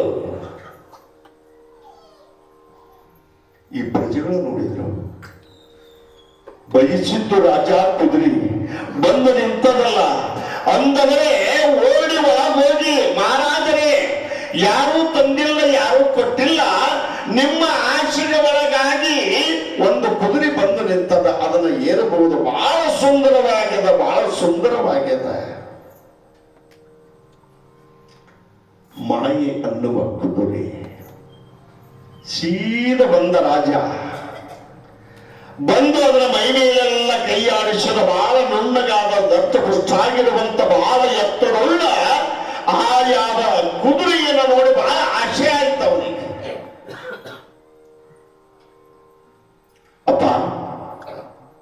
ನಾನು ಇನ್ನು ಮೇಲೆ ಈ ಕುದುರೆ ಮೇಲೆ ಸವಾರಿಯನ್ನು ಎಷ್ಟು ಕಿಲೋಮೀಟರ್ ವರೆಗೆ ಹೋಗ್ತೇನೆ ಗೊತ್ತಿಲ್ಲ, ಹೋಗಿ ಬರ್ತೇನೆ ಅಂದಾಗ ಅಲ್ಲಿ ಜೀವನ ಮಂತ್ರಿ ಬಂದ. ದೇವತೆಗಳು ರಾತ್ರಿ ಹೇಳಿದ್ದಾರೆ, ನೆನಪಾಗಬಾರದು. ಕಂಟಕಗಳು 3, ಮಾಯದ ಕುದುರೆಯನ್ನ ಏರಿದರೆ ನಿನ್ನ ಮಹಾರಾಜನಿಗೆ ಮರಣವಿದೆ ಅನ್ನೋ ಮಾತಿನ ಪ್ರಕಾರ ಅವನ ತಲೆಯಾಗಿ ನಾಗ ಇತ್ತು. ಕುದುರೆಗೆ ಲಗಾಮ ಹಾಕಿದ. ಆ ಕುದುರೆ ಮೇಲೆ ತಡಿಯನ್ನ ಇರಿಸಿದ ಪ್ರಜೆಗಳಿಂದ ಇನ್ನು ಕುದುರೆ ಏರಬೇಕೆಂದಾಗ ಆ ಮಂತ್ರಿ ಬಂದು, ಮಹಾರಾಜ್ ನಿಲ್ಲು, ಈ ಕುದುರೆಯನ್ನ ಏರುವುದಕ್ಕಿಂತ ಮುನ್ನ ನಮ್ಮ ಪ್ರಜೆಗಳೊಳಗೆ ಯಾರನ್ನಾದರೂ ಮೊದಲು ಇದರ ಮೇಲೆ ಹತ್ತಿಸು. ಇದರ ಕಾಲರಿಗೆ ಹಾಕದ, ಅಡ್ಡು ಹೋಗ್ತದ, ಉದ್ದು ಹೋಗ್ತದ ನೋಡಿ ಆಮೇಲೆ ನೀನು ಸವಾರಿಯನ್ನ ಮಾಡಬೇಕು ಮಹಾರಾಜ. ನೀನೇ ಒಂದೇ ಬಾರಿಗೆ ಈ ಕುದುರೆಯನ್ನ ಏರಬೇಡ ಅಂದಾಗ ಒಬ್ಬ ಪ್ರಜೆ ಬಂದವನೇ ಏನು ಮಾಡ್ತಾ ಇದ್ದಾನ, ರಾಜನ ಸೇವಕ, ನಾನು ಏರ್ತೀನಿ ಈ ಕುದುರೆಯನ್ನ. ಇದರ ನೋಟ, ಆಟ, ಇದರ ಒಂದು ಕಾಲ್ನಡಿಗೆಯ ಚುರುಕುತನ ನಾನು ನೋಡ್ತೇನೆ ಎಂದು ಬಂದವನೇ ಥಟ್ಟನೆ ಆ ಕುದುರೆಯನ್ನ ಏರಿದ ರಾಜನ ಸೇವಕ. ಕುದುರೆ ನೋಡ್ರಿ, ಮುಂದೂ ಓಡಲಿಲ್ಲ, ಹಿಂದೂ ಓಡಲಿಲ್ಲ. ರಾಜನಿಗಾಗಿ ನಾನು ಬಂದಿದ್ದೆ, ಮರೆಮಾಚಾಗಿ ಬಂದು ಇವನು ನನ್ನ ಮೇಲೆ ಕುಳಿತಲ್ಲ ಎಂದು ಕೋಪಗೊಂಡು ಆ ಮಾಯದ ಕುದುರೆ ಏರಿದ ಸೇವಕನನ್ನ ತಟ್ಟನೆ ಝಾಡಿಸಿ ಕೆಳಗೆ ಒಗಿತದ. ಒಗೆದ ತಕ್ಷಣವೇ ಆ ಯಾವ ಪ್ರಜೆ ಸತ್ತು ಹೋದ. ಅವಾಗ ಮಹಾರಾಜ ಗದಗದ ನಡುಗಿದ. ಮಂತ್ರಿವರ್ಯ, ಏನಿದು ಕುದುರೆ? ಯಪ್ಪ, ಅದಕ್ಕೆ ನಾ ಬೇಡ ಅಂತೆ. ಇದು ಅಂತ್ಯಂತ ಕುದುರೆ ಅಲ್ಲ, ಇದರ ಬಹುದೂರ ಬಿಟ್ಟು ಬರಲಿ ಅಂತ ಅಪ್ಪಣೆಯನ್ನ ಮಾಡಿದ. ಈ ತನ್ನೊಳಗ ಆ ಜಾಗದಾಗ ಕುದುರೆ ಇಲ್ಲ, ಮಾಯವಾಗಿ ಹೋಗಿಬಿಟ್ಟದ. ಅದಕ್ಕೆ ಮಾಯದ ಕುದುರೆಯಿಂದ ಪಾರು ಮಾಡಿದ. ಅವಾಗ ಆ ರಾಜ ಅಂತಾನ, ಅಪ್ಪ, ಮಂತ್ರಿ ಅಂದ್ರ ನಿನ್ನಂತವನಿರಬೇಕ. ಆ ಕುದುರೆಯನ್ನೇರಿದ್ರೆ ನಾವು ಹಳ್ಳಿ ಬರ್ತಿದ್ದಿಲ್ಲ, ನಾನು ಎಲ್ಲೋ ಬಿದ್ದು ಸತ್ತು ಹೋಗುತ್ತಿದ್ದೆ. ನನ್ನ ಜನ್ಮವನ್ನ ಕಾಪಾಡಿದೆ ಅಂತ ತಿಳಿದುಕೊಂಡು ಅವನನ್ನ ನುಣ್ಣ ಪ್ರೀತಿಯಿಂದ ರಾಜನ ಪ್ರಜೆಯನ್ನ ಕಾಪಾಡ್ತಾ ಇದ್ದಾನೆ. ಮುಂದೆ ಅದೇ ಯಾವ ಗ್ರಾಮದೊಳಗೆ ಅನೇಕ ಬೇಡರ ಗುಂಪು ಒಂದು ರಾಜನ್ನ ಊರು ಬಿಡಿಸ್ಬೇಕು. ರಾಜನ್ನ ಹೆಂಗರ ಮಾಡಿ ನಾವು ಈ ಹೃದಂಗ ಮಾಡಬೇಕಂದ ಅವನಲ್ಲಿಗೆ ಗುಂಪು ಕಟ್ಕೊಂಡು ಬರ್ತಾರ. ಆ ಬೇಡರ ಗುಂಪು ಬಂದು ರಾಜನಿಗೆ ಹೇಳ್ತಾರ, ಮಹಾರಾಜ್, ಕಾಡಿನೊಳಗೆ ಇರುವ ಪ್ರಾಣಿಗಳು ಊರೊಳಗೆ ಬಂದು ಹಾವಳಿಯನ್ನ ಮಾಡಿ ನಮ್ಮನ್ನೆಲ್ಲ ಹಾಳು ಮಾಡಾಕತ್ಯಾವ. ತಾವು ಅದಕ್ಕೆ ದಾರಿ ಮಾಡಬೇಕಂತ ಮೋಸದ ಮುಸುಕಿನೊಳಗೆ ಬಂದು ರಾಜನಿಗೆ ಹೇಳ್ತಾರ. ಹೌದಾ, ನಿಮಗೆಲ್ಲ ನೋವು ಆಕತ್ಯದ ಅಂದ್ರ ನನಗೂ ನೋವ ಆಯ್ತು. ಎಲ್ಲ ಪ್ರಜೆಗಳಿಗೆ ಹೇಳಿದ ಆ ಮಂತ್ರಿ ಕರ್ಕೊಂಡ, ನಾಳೆನೇ ಅರಣ್ಯಕ್ಕೆ ಹೋಗಿ ಖಗ ಮೃಗಗಳನ್ನ ಭೇಟಿಯಾಗೋಣ ಅಂದ ಆ ಯಾವ ಅರಣ್ಯಕ್ಕೆ ಬರ್ತಾ ಇದ್ದಾರ. ಬಂದು ಭೇಟಿಯನ್ನ ಅರಣ್ಯದೊಳಗೆ ಆಡ್ಲಿಕ್ಕೆತ್ತಿದ. ಕ್ರೂರ ಪ್ರಾಣಿಗಳನ್ನ ಕೊಲ್ಲಬೇಕ, ಮನುಷ್ಯರಿಗೆ ನೋವು ಆಗಬಾರ್ದ. ಆಟ ಆಡಿ ಆಡಿ ಆಡಿ ದಣಿವಾದ ಮೇಲೆ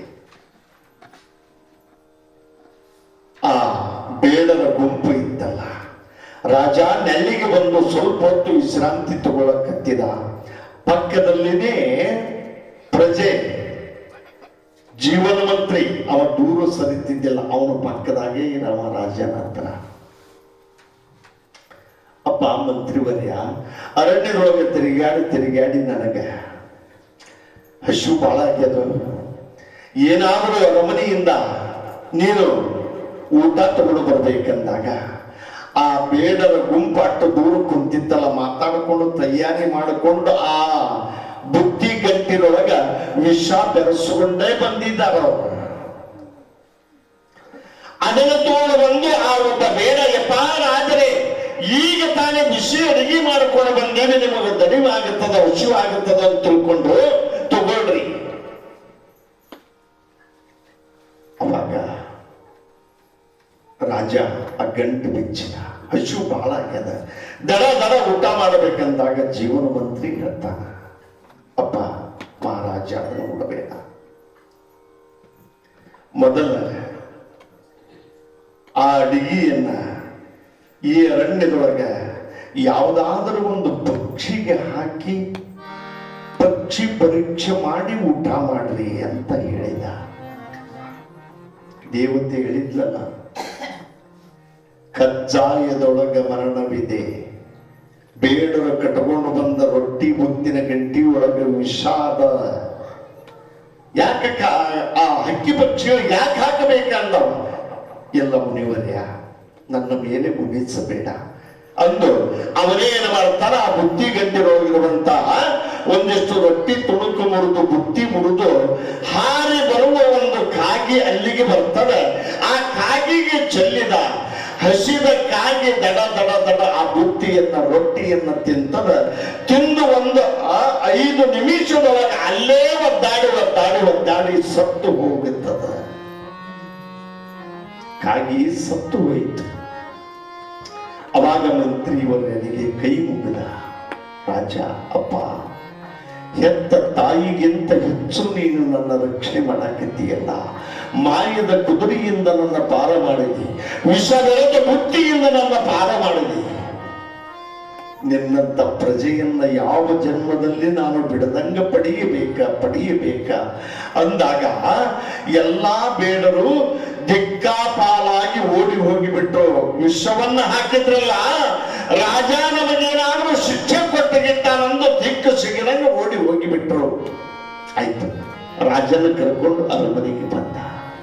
ಅಂದೇ ರಾತ್ರಿ ಮೃಷ್ಟಾನ್ನ ಭೋಜನವನ್ನ ಮಾಡಿಕೊಂಡು ಸುಂದರವಾಗಿರುವಂತ ಮಹಾರಾಣಿ ಆ ತೂಗು ಮಂಚದ ಮೇಲೆ ಮೆತ್ತನ ಗಾದಿಯನ್ನ ಹಾಸಿ ಕುತ್ತನಿ ಶಾಲನ್ನ ಇಟ್ಟು ಪತಿರಾಯನ ಸೇವೆ ಹೇಗೆ ಮಾಡ್ತಿದ್ದರು ನೋಡ್ರಿ. ಅವತ್ತಿನ ಕಾಲಕ್ಕ ರಾಣಿಯವರು ರಾಜನ ಸೇವಾನ, ಗಂಡನ ಸೇವಾನ. ಈಗ ದೌಡ್ ಅದಕ್ಕೊಂದು ಹರಕ್ ಚಾಪಿನೂ ಕೊಡೋದು. ಯಾಕೆ ಕೊಡೋದಿಲ್ಲ ಹೇಳ್ರಿ? ಇವು ಮನೆ ಊಟಕ್ಕೆ ಬಂದ್ರೆ ನೀಡ್ತಾರ, ಮಲಗ ಹೊತ್ತಿಗೆ ಬಂದ್ರ ಇವ್ರಿಗೆ ಗಾದಿ ಹಾಕ್ತಾರ. ಇವು ಬರ್ತಾವ ಮಧ್ಯರಾತ್ರಿ ಬೆಳಗ ಮುಂಜಾನೆ, ಇವು ಬರ್ತಾವ 1ರಾಗ 2, 2ರಾಗ 4 ಆಗಿ.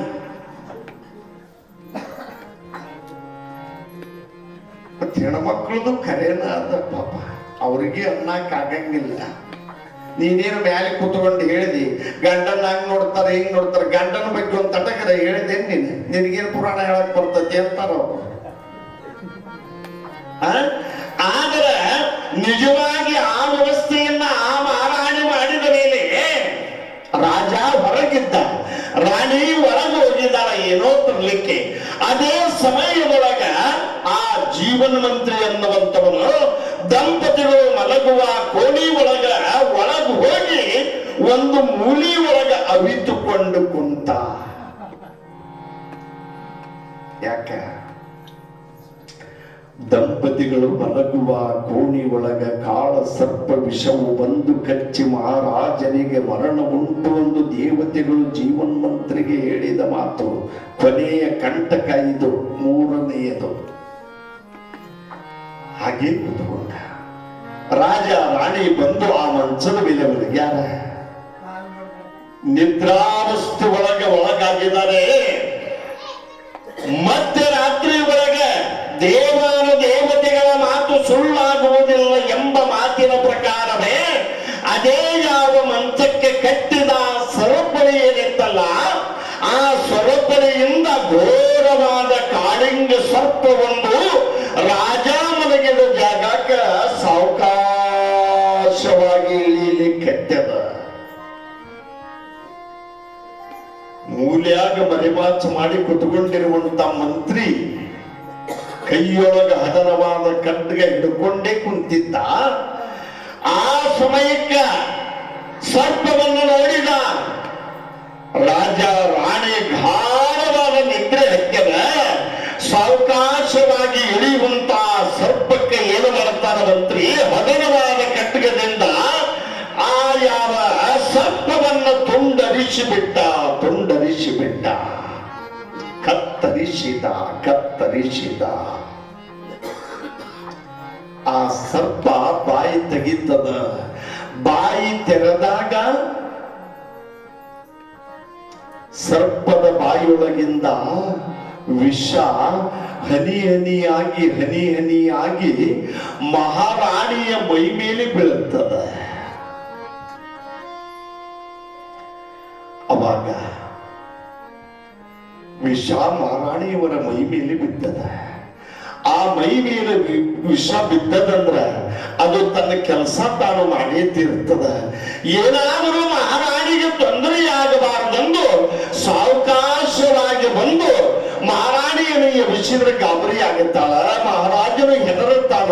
ಸರ್ಪವನ್ನು ನೋಡಿದ್ರ ಅಂದು ಆ ಮಹಾರಾಣಿ ಸಮೀಪ ಹೋಗಿ ಮಂಚದ ಪಕ್ಕದೊಳಗೆ ನಿಂತುಕೊಂಡು ಆ ಜೀವನ್ ಮಂತ್ರಿ ಎಂಬ ಆ ಯಾವ ಪ್ರಜೆ ಏನು ಬರ್ತಾನ ಅವಳ ಮೈ ಮೇಲೆ ಸೋರಿದ ಸರ್ಪದ ವಿಷವನ್ನ ನನಗೆ ನೋವಾದರೂ ಆಗಲಿ, ರಾಣಿಗೆ ಏನಾಗಬಾರದು, ನನ್ನ ತಾಯಿಗೆ ಅಂದು ತನ್ನದೇ ಆಗಿರುವಂತ ಬಾಯಿಯೊಳಗ ನಾಲಿಗೆಯನ್ನು ಹೊರಗೆ ಚಾಚಿ ಸಾವಕಾಶವಾಗಿ ರಾಣಿಯ ಮೇಲೆ ಬಿದ್ದಿರುವ ಸರ್ಪದ ವಿಷವನ್ನ ತಾನು ಕುಡಿತಾ ಇದ್ದಾನ.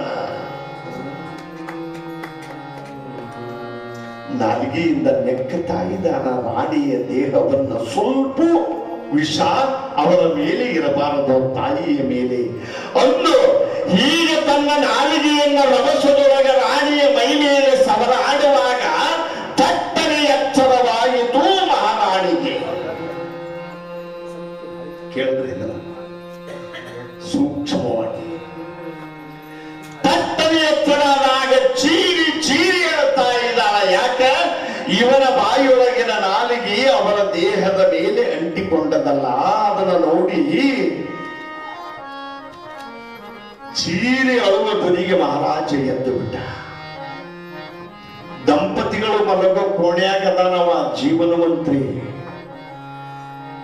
ರಾಣಿ ಹೇಳ್ತಾಳ, ಸ್ವಾಮಿ, ಇವನ ಮೇಲೆ ಅಪಾರವಾಗಿರುವಂತ ನಂಬಿಕೆಯನ್ನಿಟ್ಟು ನೀನು ಇಲ್ಲಿವರೆಗೆ ಅರಮನೆಯೊಳಗೆ ಇಟ್ಟುಕೊಂಡಲ್ಲ. ನನ್ನ ಮೋಹದ ಜ್ವಾಲೆಗೆ ಇವನು ಬಂದು ಕೈ ಹಾಕಲಿಕ್ಕೆತ್ತಿದ್ದಾನ ಅಂದು ಮಹಾರಾಜ ನೋಡ್ರಿ, ನಿಮಗೆ ಹೇಳ್ತೀನಿ, ಬಹಳ ಕೋಪಗೊಂಡ. ಎಲ್ಲೋ ಪಾಪಾತ್ಮ ದುಷ್ಟ ಉಂಡವನಿಗೆ ಎರಡು ಬಗೆಯುವಂತವನು ನೀನೆಂತ ಮಂತ್ರಿಯೋ, ನೀನಾವ ಮಂತ್ರಿ? ನನ್ನ ಸತಿಯರ ಮೇಲೆ ಮೋಹ ಪರವಶದ ಆಟವನ್ನ ಆಡ್ಲಿಕ್ಕೆತ್ತಿದೆಯಲ್ಲ. ನೀನು ಇನ್ನ ಭೂಮಿ ಮೇಲೆ ಇರಬಾರದು. ಬೆಳಗಾದ ಮೇಲೆ ಆಯಾವ ರಾಜ ಆಜ್ಞೆಯನ್ನು ಮಾಡುತ್ತಾ ಇದ್ದಾನ. ಚಂಡಾಲನನ್ನು ಕರೆಯಿಸಿದ. ಇವನನ್ನ ರಾಜವಾಡಿ ಒಳಗ ಒಂದು ಮೂಲಿ ಒಳಗ ಕೂಡ್ರಿಸಿ ಇವನ ರುಂಡವನ್ನ ಕತ್ತರಿಸಿರಿ ಅಂತ ಆಜ್ಞೆಯನ್ನ ಮಾಡಿದ. ರಾಜ ತಪ್ಪು ತಿಳ್ಕೊಂಡು ಆಜ್ಞೆಯನ್ನ ಮಾಡಿದ. ಆಗ ಪ್ರಜೆಗಳು ಅವನ ಸಂಹಾರ ಮಾಡಬೇಕಾದ್ರೆ ಕಣ್ಣೀರು ಹಾಕುತ್ತಾರ. ಯಾಕೆ ಚಿಂತೆ ಮಾಡ್ತೀರಿ? ಸಾವನ್ನ ಬೆನ್ನಟ್ಟಿ ನಾವು ಹೋಗಬೇಕಾಗಿರ್ತದ. ಆದ್ರೆ ಸಾವು ನನಗೆ ತಾನಾಗಿ ಬರ್ತದಂದ್ರ ರಾಜ ಕೊಟ್ಟ ವರ ಇದು ಅಂದವ. ರಾಜ ಕೊಟ್ಟ ವರ ಇದು ನನಗ ಅಂದು ಅದೇ ರಾಜವಾಡಿಯೊಳಗ ಕಲ್ಲು ಪಡೆಯ ಮೇಲೆ 10 ಮಾಸವನ್ನು ಹಾಕಿಕೊಂಡು ಆ ಜೀವನ ಮಂತ್ರಿ ಕಣ್ಮುಚ್ಚಿಕೊಂಡು ರುಂಡ ಕಡಿತಾರೆ. ಈಗ ರಾಜನ ಆಜ್ಞೆ ಆಗಿಬಿಟ್ಟದ. ಏನಾದರೂ ಮಾಡ್ರಿ ಅಂದು ಅವ ಮೊದಲಿನಿಂದ ಹಿಡಿದುಕೊಂಡು ಅರ್ಧ ವಯಸ್ಸು ಕಳೆಯುವವರೆಗಿನೂ ಗುರು ಸೇವೆಯನ್ನ ಮಾಡ್ತಾ ಶರಣಬಸವ ಆ ಜೀವನ ಮಂತ್ರಿ ಅನ್ನೋ ಹೆಸರು ಏನಿತ್ತಲ್ಲ, ಅವನ ದೇಹವೇ ಮಂತ್ರಮಯವಾಗ್ಯದ.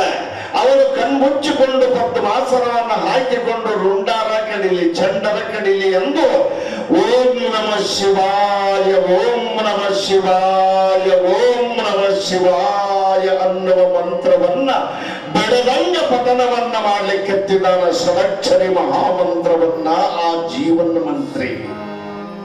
ಅವಾಗ ಆ ಚಂಡಾಲರು ಈ ಕಡೆಗೊಬ್ರು ಹದನವಾದ ಖಡ್ಗವನ್ನು ತೆಗೆದುಕೊಂಡು ಬಂದು ಅವನ ರುಂಡಕ್ಕೆ ಹೊಡಿತಾ ಇದ್ದಾರ.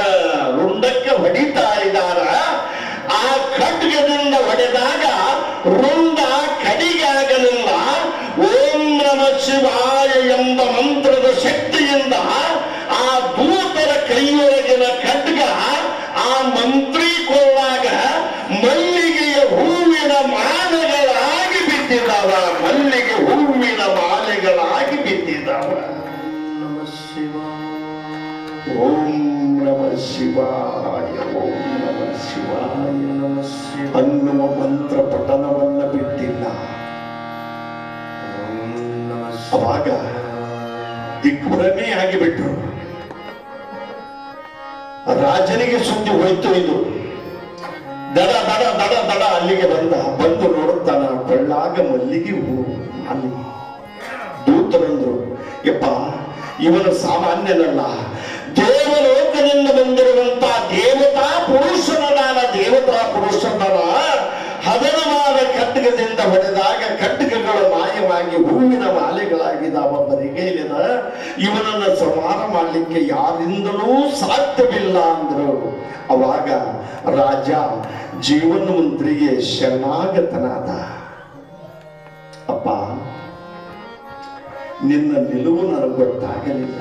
ನಿನ್ನೆ ರಾತ್ರಿ ನನ್ನ ಸತಿಯಳ ಕೋಣೆಗೆ ನೀನು ಯಾಕೆ ಬಂದಿದ್ದಿ ಅಂತ ಅವಾಗ ಕೇಳ್ತಾರ. ಮೊದಲ ಕೇಳಿಬಿಟ್ಟಿದ್ರೆ ಉತ್ತರ ಕೊಟ್ಟು ಬಿಡುತ್ತಿದ್ದ. ಅವಾಗ ನಡೆದ ವೃತ್ತಾಂತವನ್ನ ದೇವತೆಗಳು ಎಂದು ಹೇಳಿದ ಮಾತನ್ನ ಒಂದೊಂದಾಗಿ ಚಂದಾಗಿ ಎಲ್ಲವನ್ನ ಬಿತ್ತರಿಸಿ ಮಹಾರಾಜನಿಗೆ, ಅಪ್ಪ, ಮಾಯದ ಕುದುರೆಯಿಂದ ನೀನು ಪಾರಾದಿ ಮಹಾರಾಜ. ಎರಡನೇದು, ರೊಟ್ಟಿ ಒಳಗ ಬುತ್ತಿ ಒಳಗ ವಿಷ ಧರಿಸಿದ್ದು ಕಾಗಿಗೆ ಹಾಕಿ ಕಾಗಿ ಸತ್ತಿತು, ಅದು ನಿನಗೆ 2 ಗಂಟೆಗ ಪಾರಾದವು. ಇವತ್ತು ನಿನ್ನ ಮಂಚಕ್ಕೆ ಕಟ್ಟಿದ ಸರ್ಪಳಿಯ ಮುಂದೆ ನೋಡು ಹೋಗು, ಗತ ಸರ್ಪ 2 ತುಂಡಾಗ್ಯದ. ಆ ವಿಷ ರಾಣಿ ಮೈ ಮೇಲೆ ಬಿದ್ದಿದ್ದ.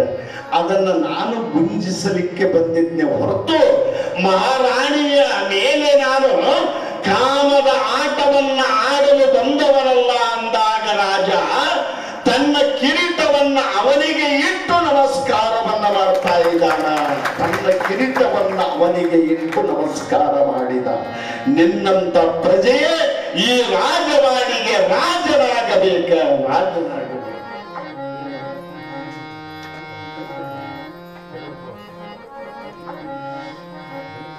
ಕೊಡ್ರಿ ಚೀಟಿನ, ನಂದೆಲ್ಲ ಹೇಳೋದಾಗಿ ನಂದು ತಗೊಂಡ್ಬರ್ರಿ. ಹಿಂಗೇನ ತಂದ್ರ ಅದ್ರ ಖಡ್ಗ ತಂದ್ರ ನಂಗೆ ಆಕೈತಿ ನನಗೂ.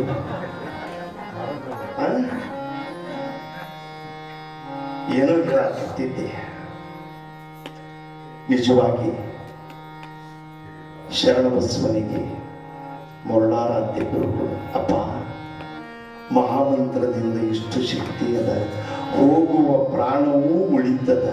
ಯಮ ಬಂದು ನಿನ್ನ ಒಯ್ಯುವಾಗ ಓಂ ನಮ ಶಿವಾಯ, ಓಂ ನಮ ಶಿವಾಯ ಅನ್ನುವ ಆ ಮಂತ್ರವನ್ನ ಪಠಿಸಿದ ಯಮ ನಿನ್ನ ಬಿಟ್ಟು ಹೋಗ್ತಾನ. ಶಿವದೂತರು ಬಂದು ನಿನ್ನ ಶಿವಲೋಕಕ್ಕೆ ಕರೆದೊಯ್ತಾರ. ಶರಣಬಸವ ಮಂತ್ರವನ್ನ ಬಿಡದಂಗೆ ನೀನು ಪಠನೆಯನ್ನ ಮಾಡು ಮಗನ ಎಂದು ಆಶೀರ್ವಾದವನ್ನ ಮಾಡಿದ್ರು. ಅಷ್ಟಾವರಣದೊಳಗ ಮಂತ್ರದ ಮಹಿಮೆ. ನಮ ಶಿವಾಯ.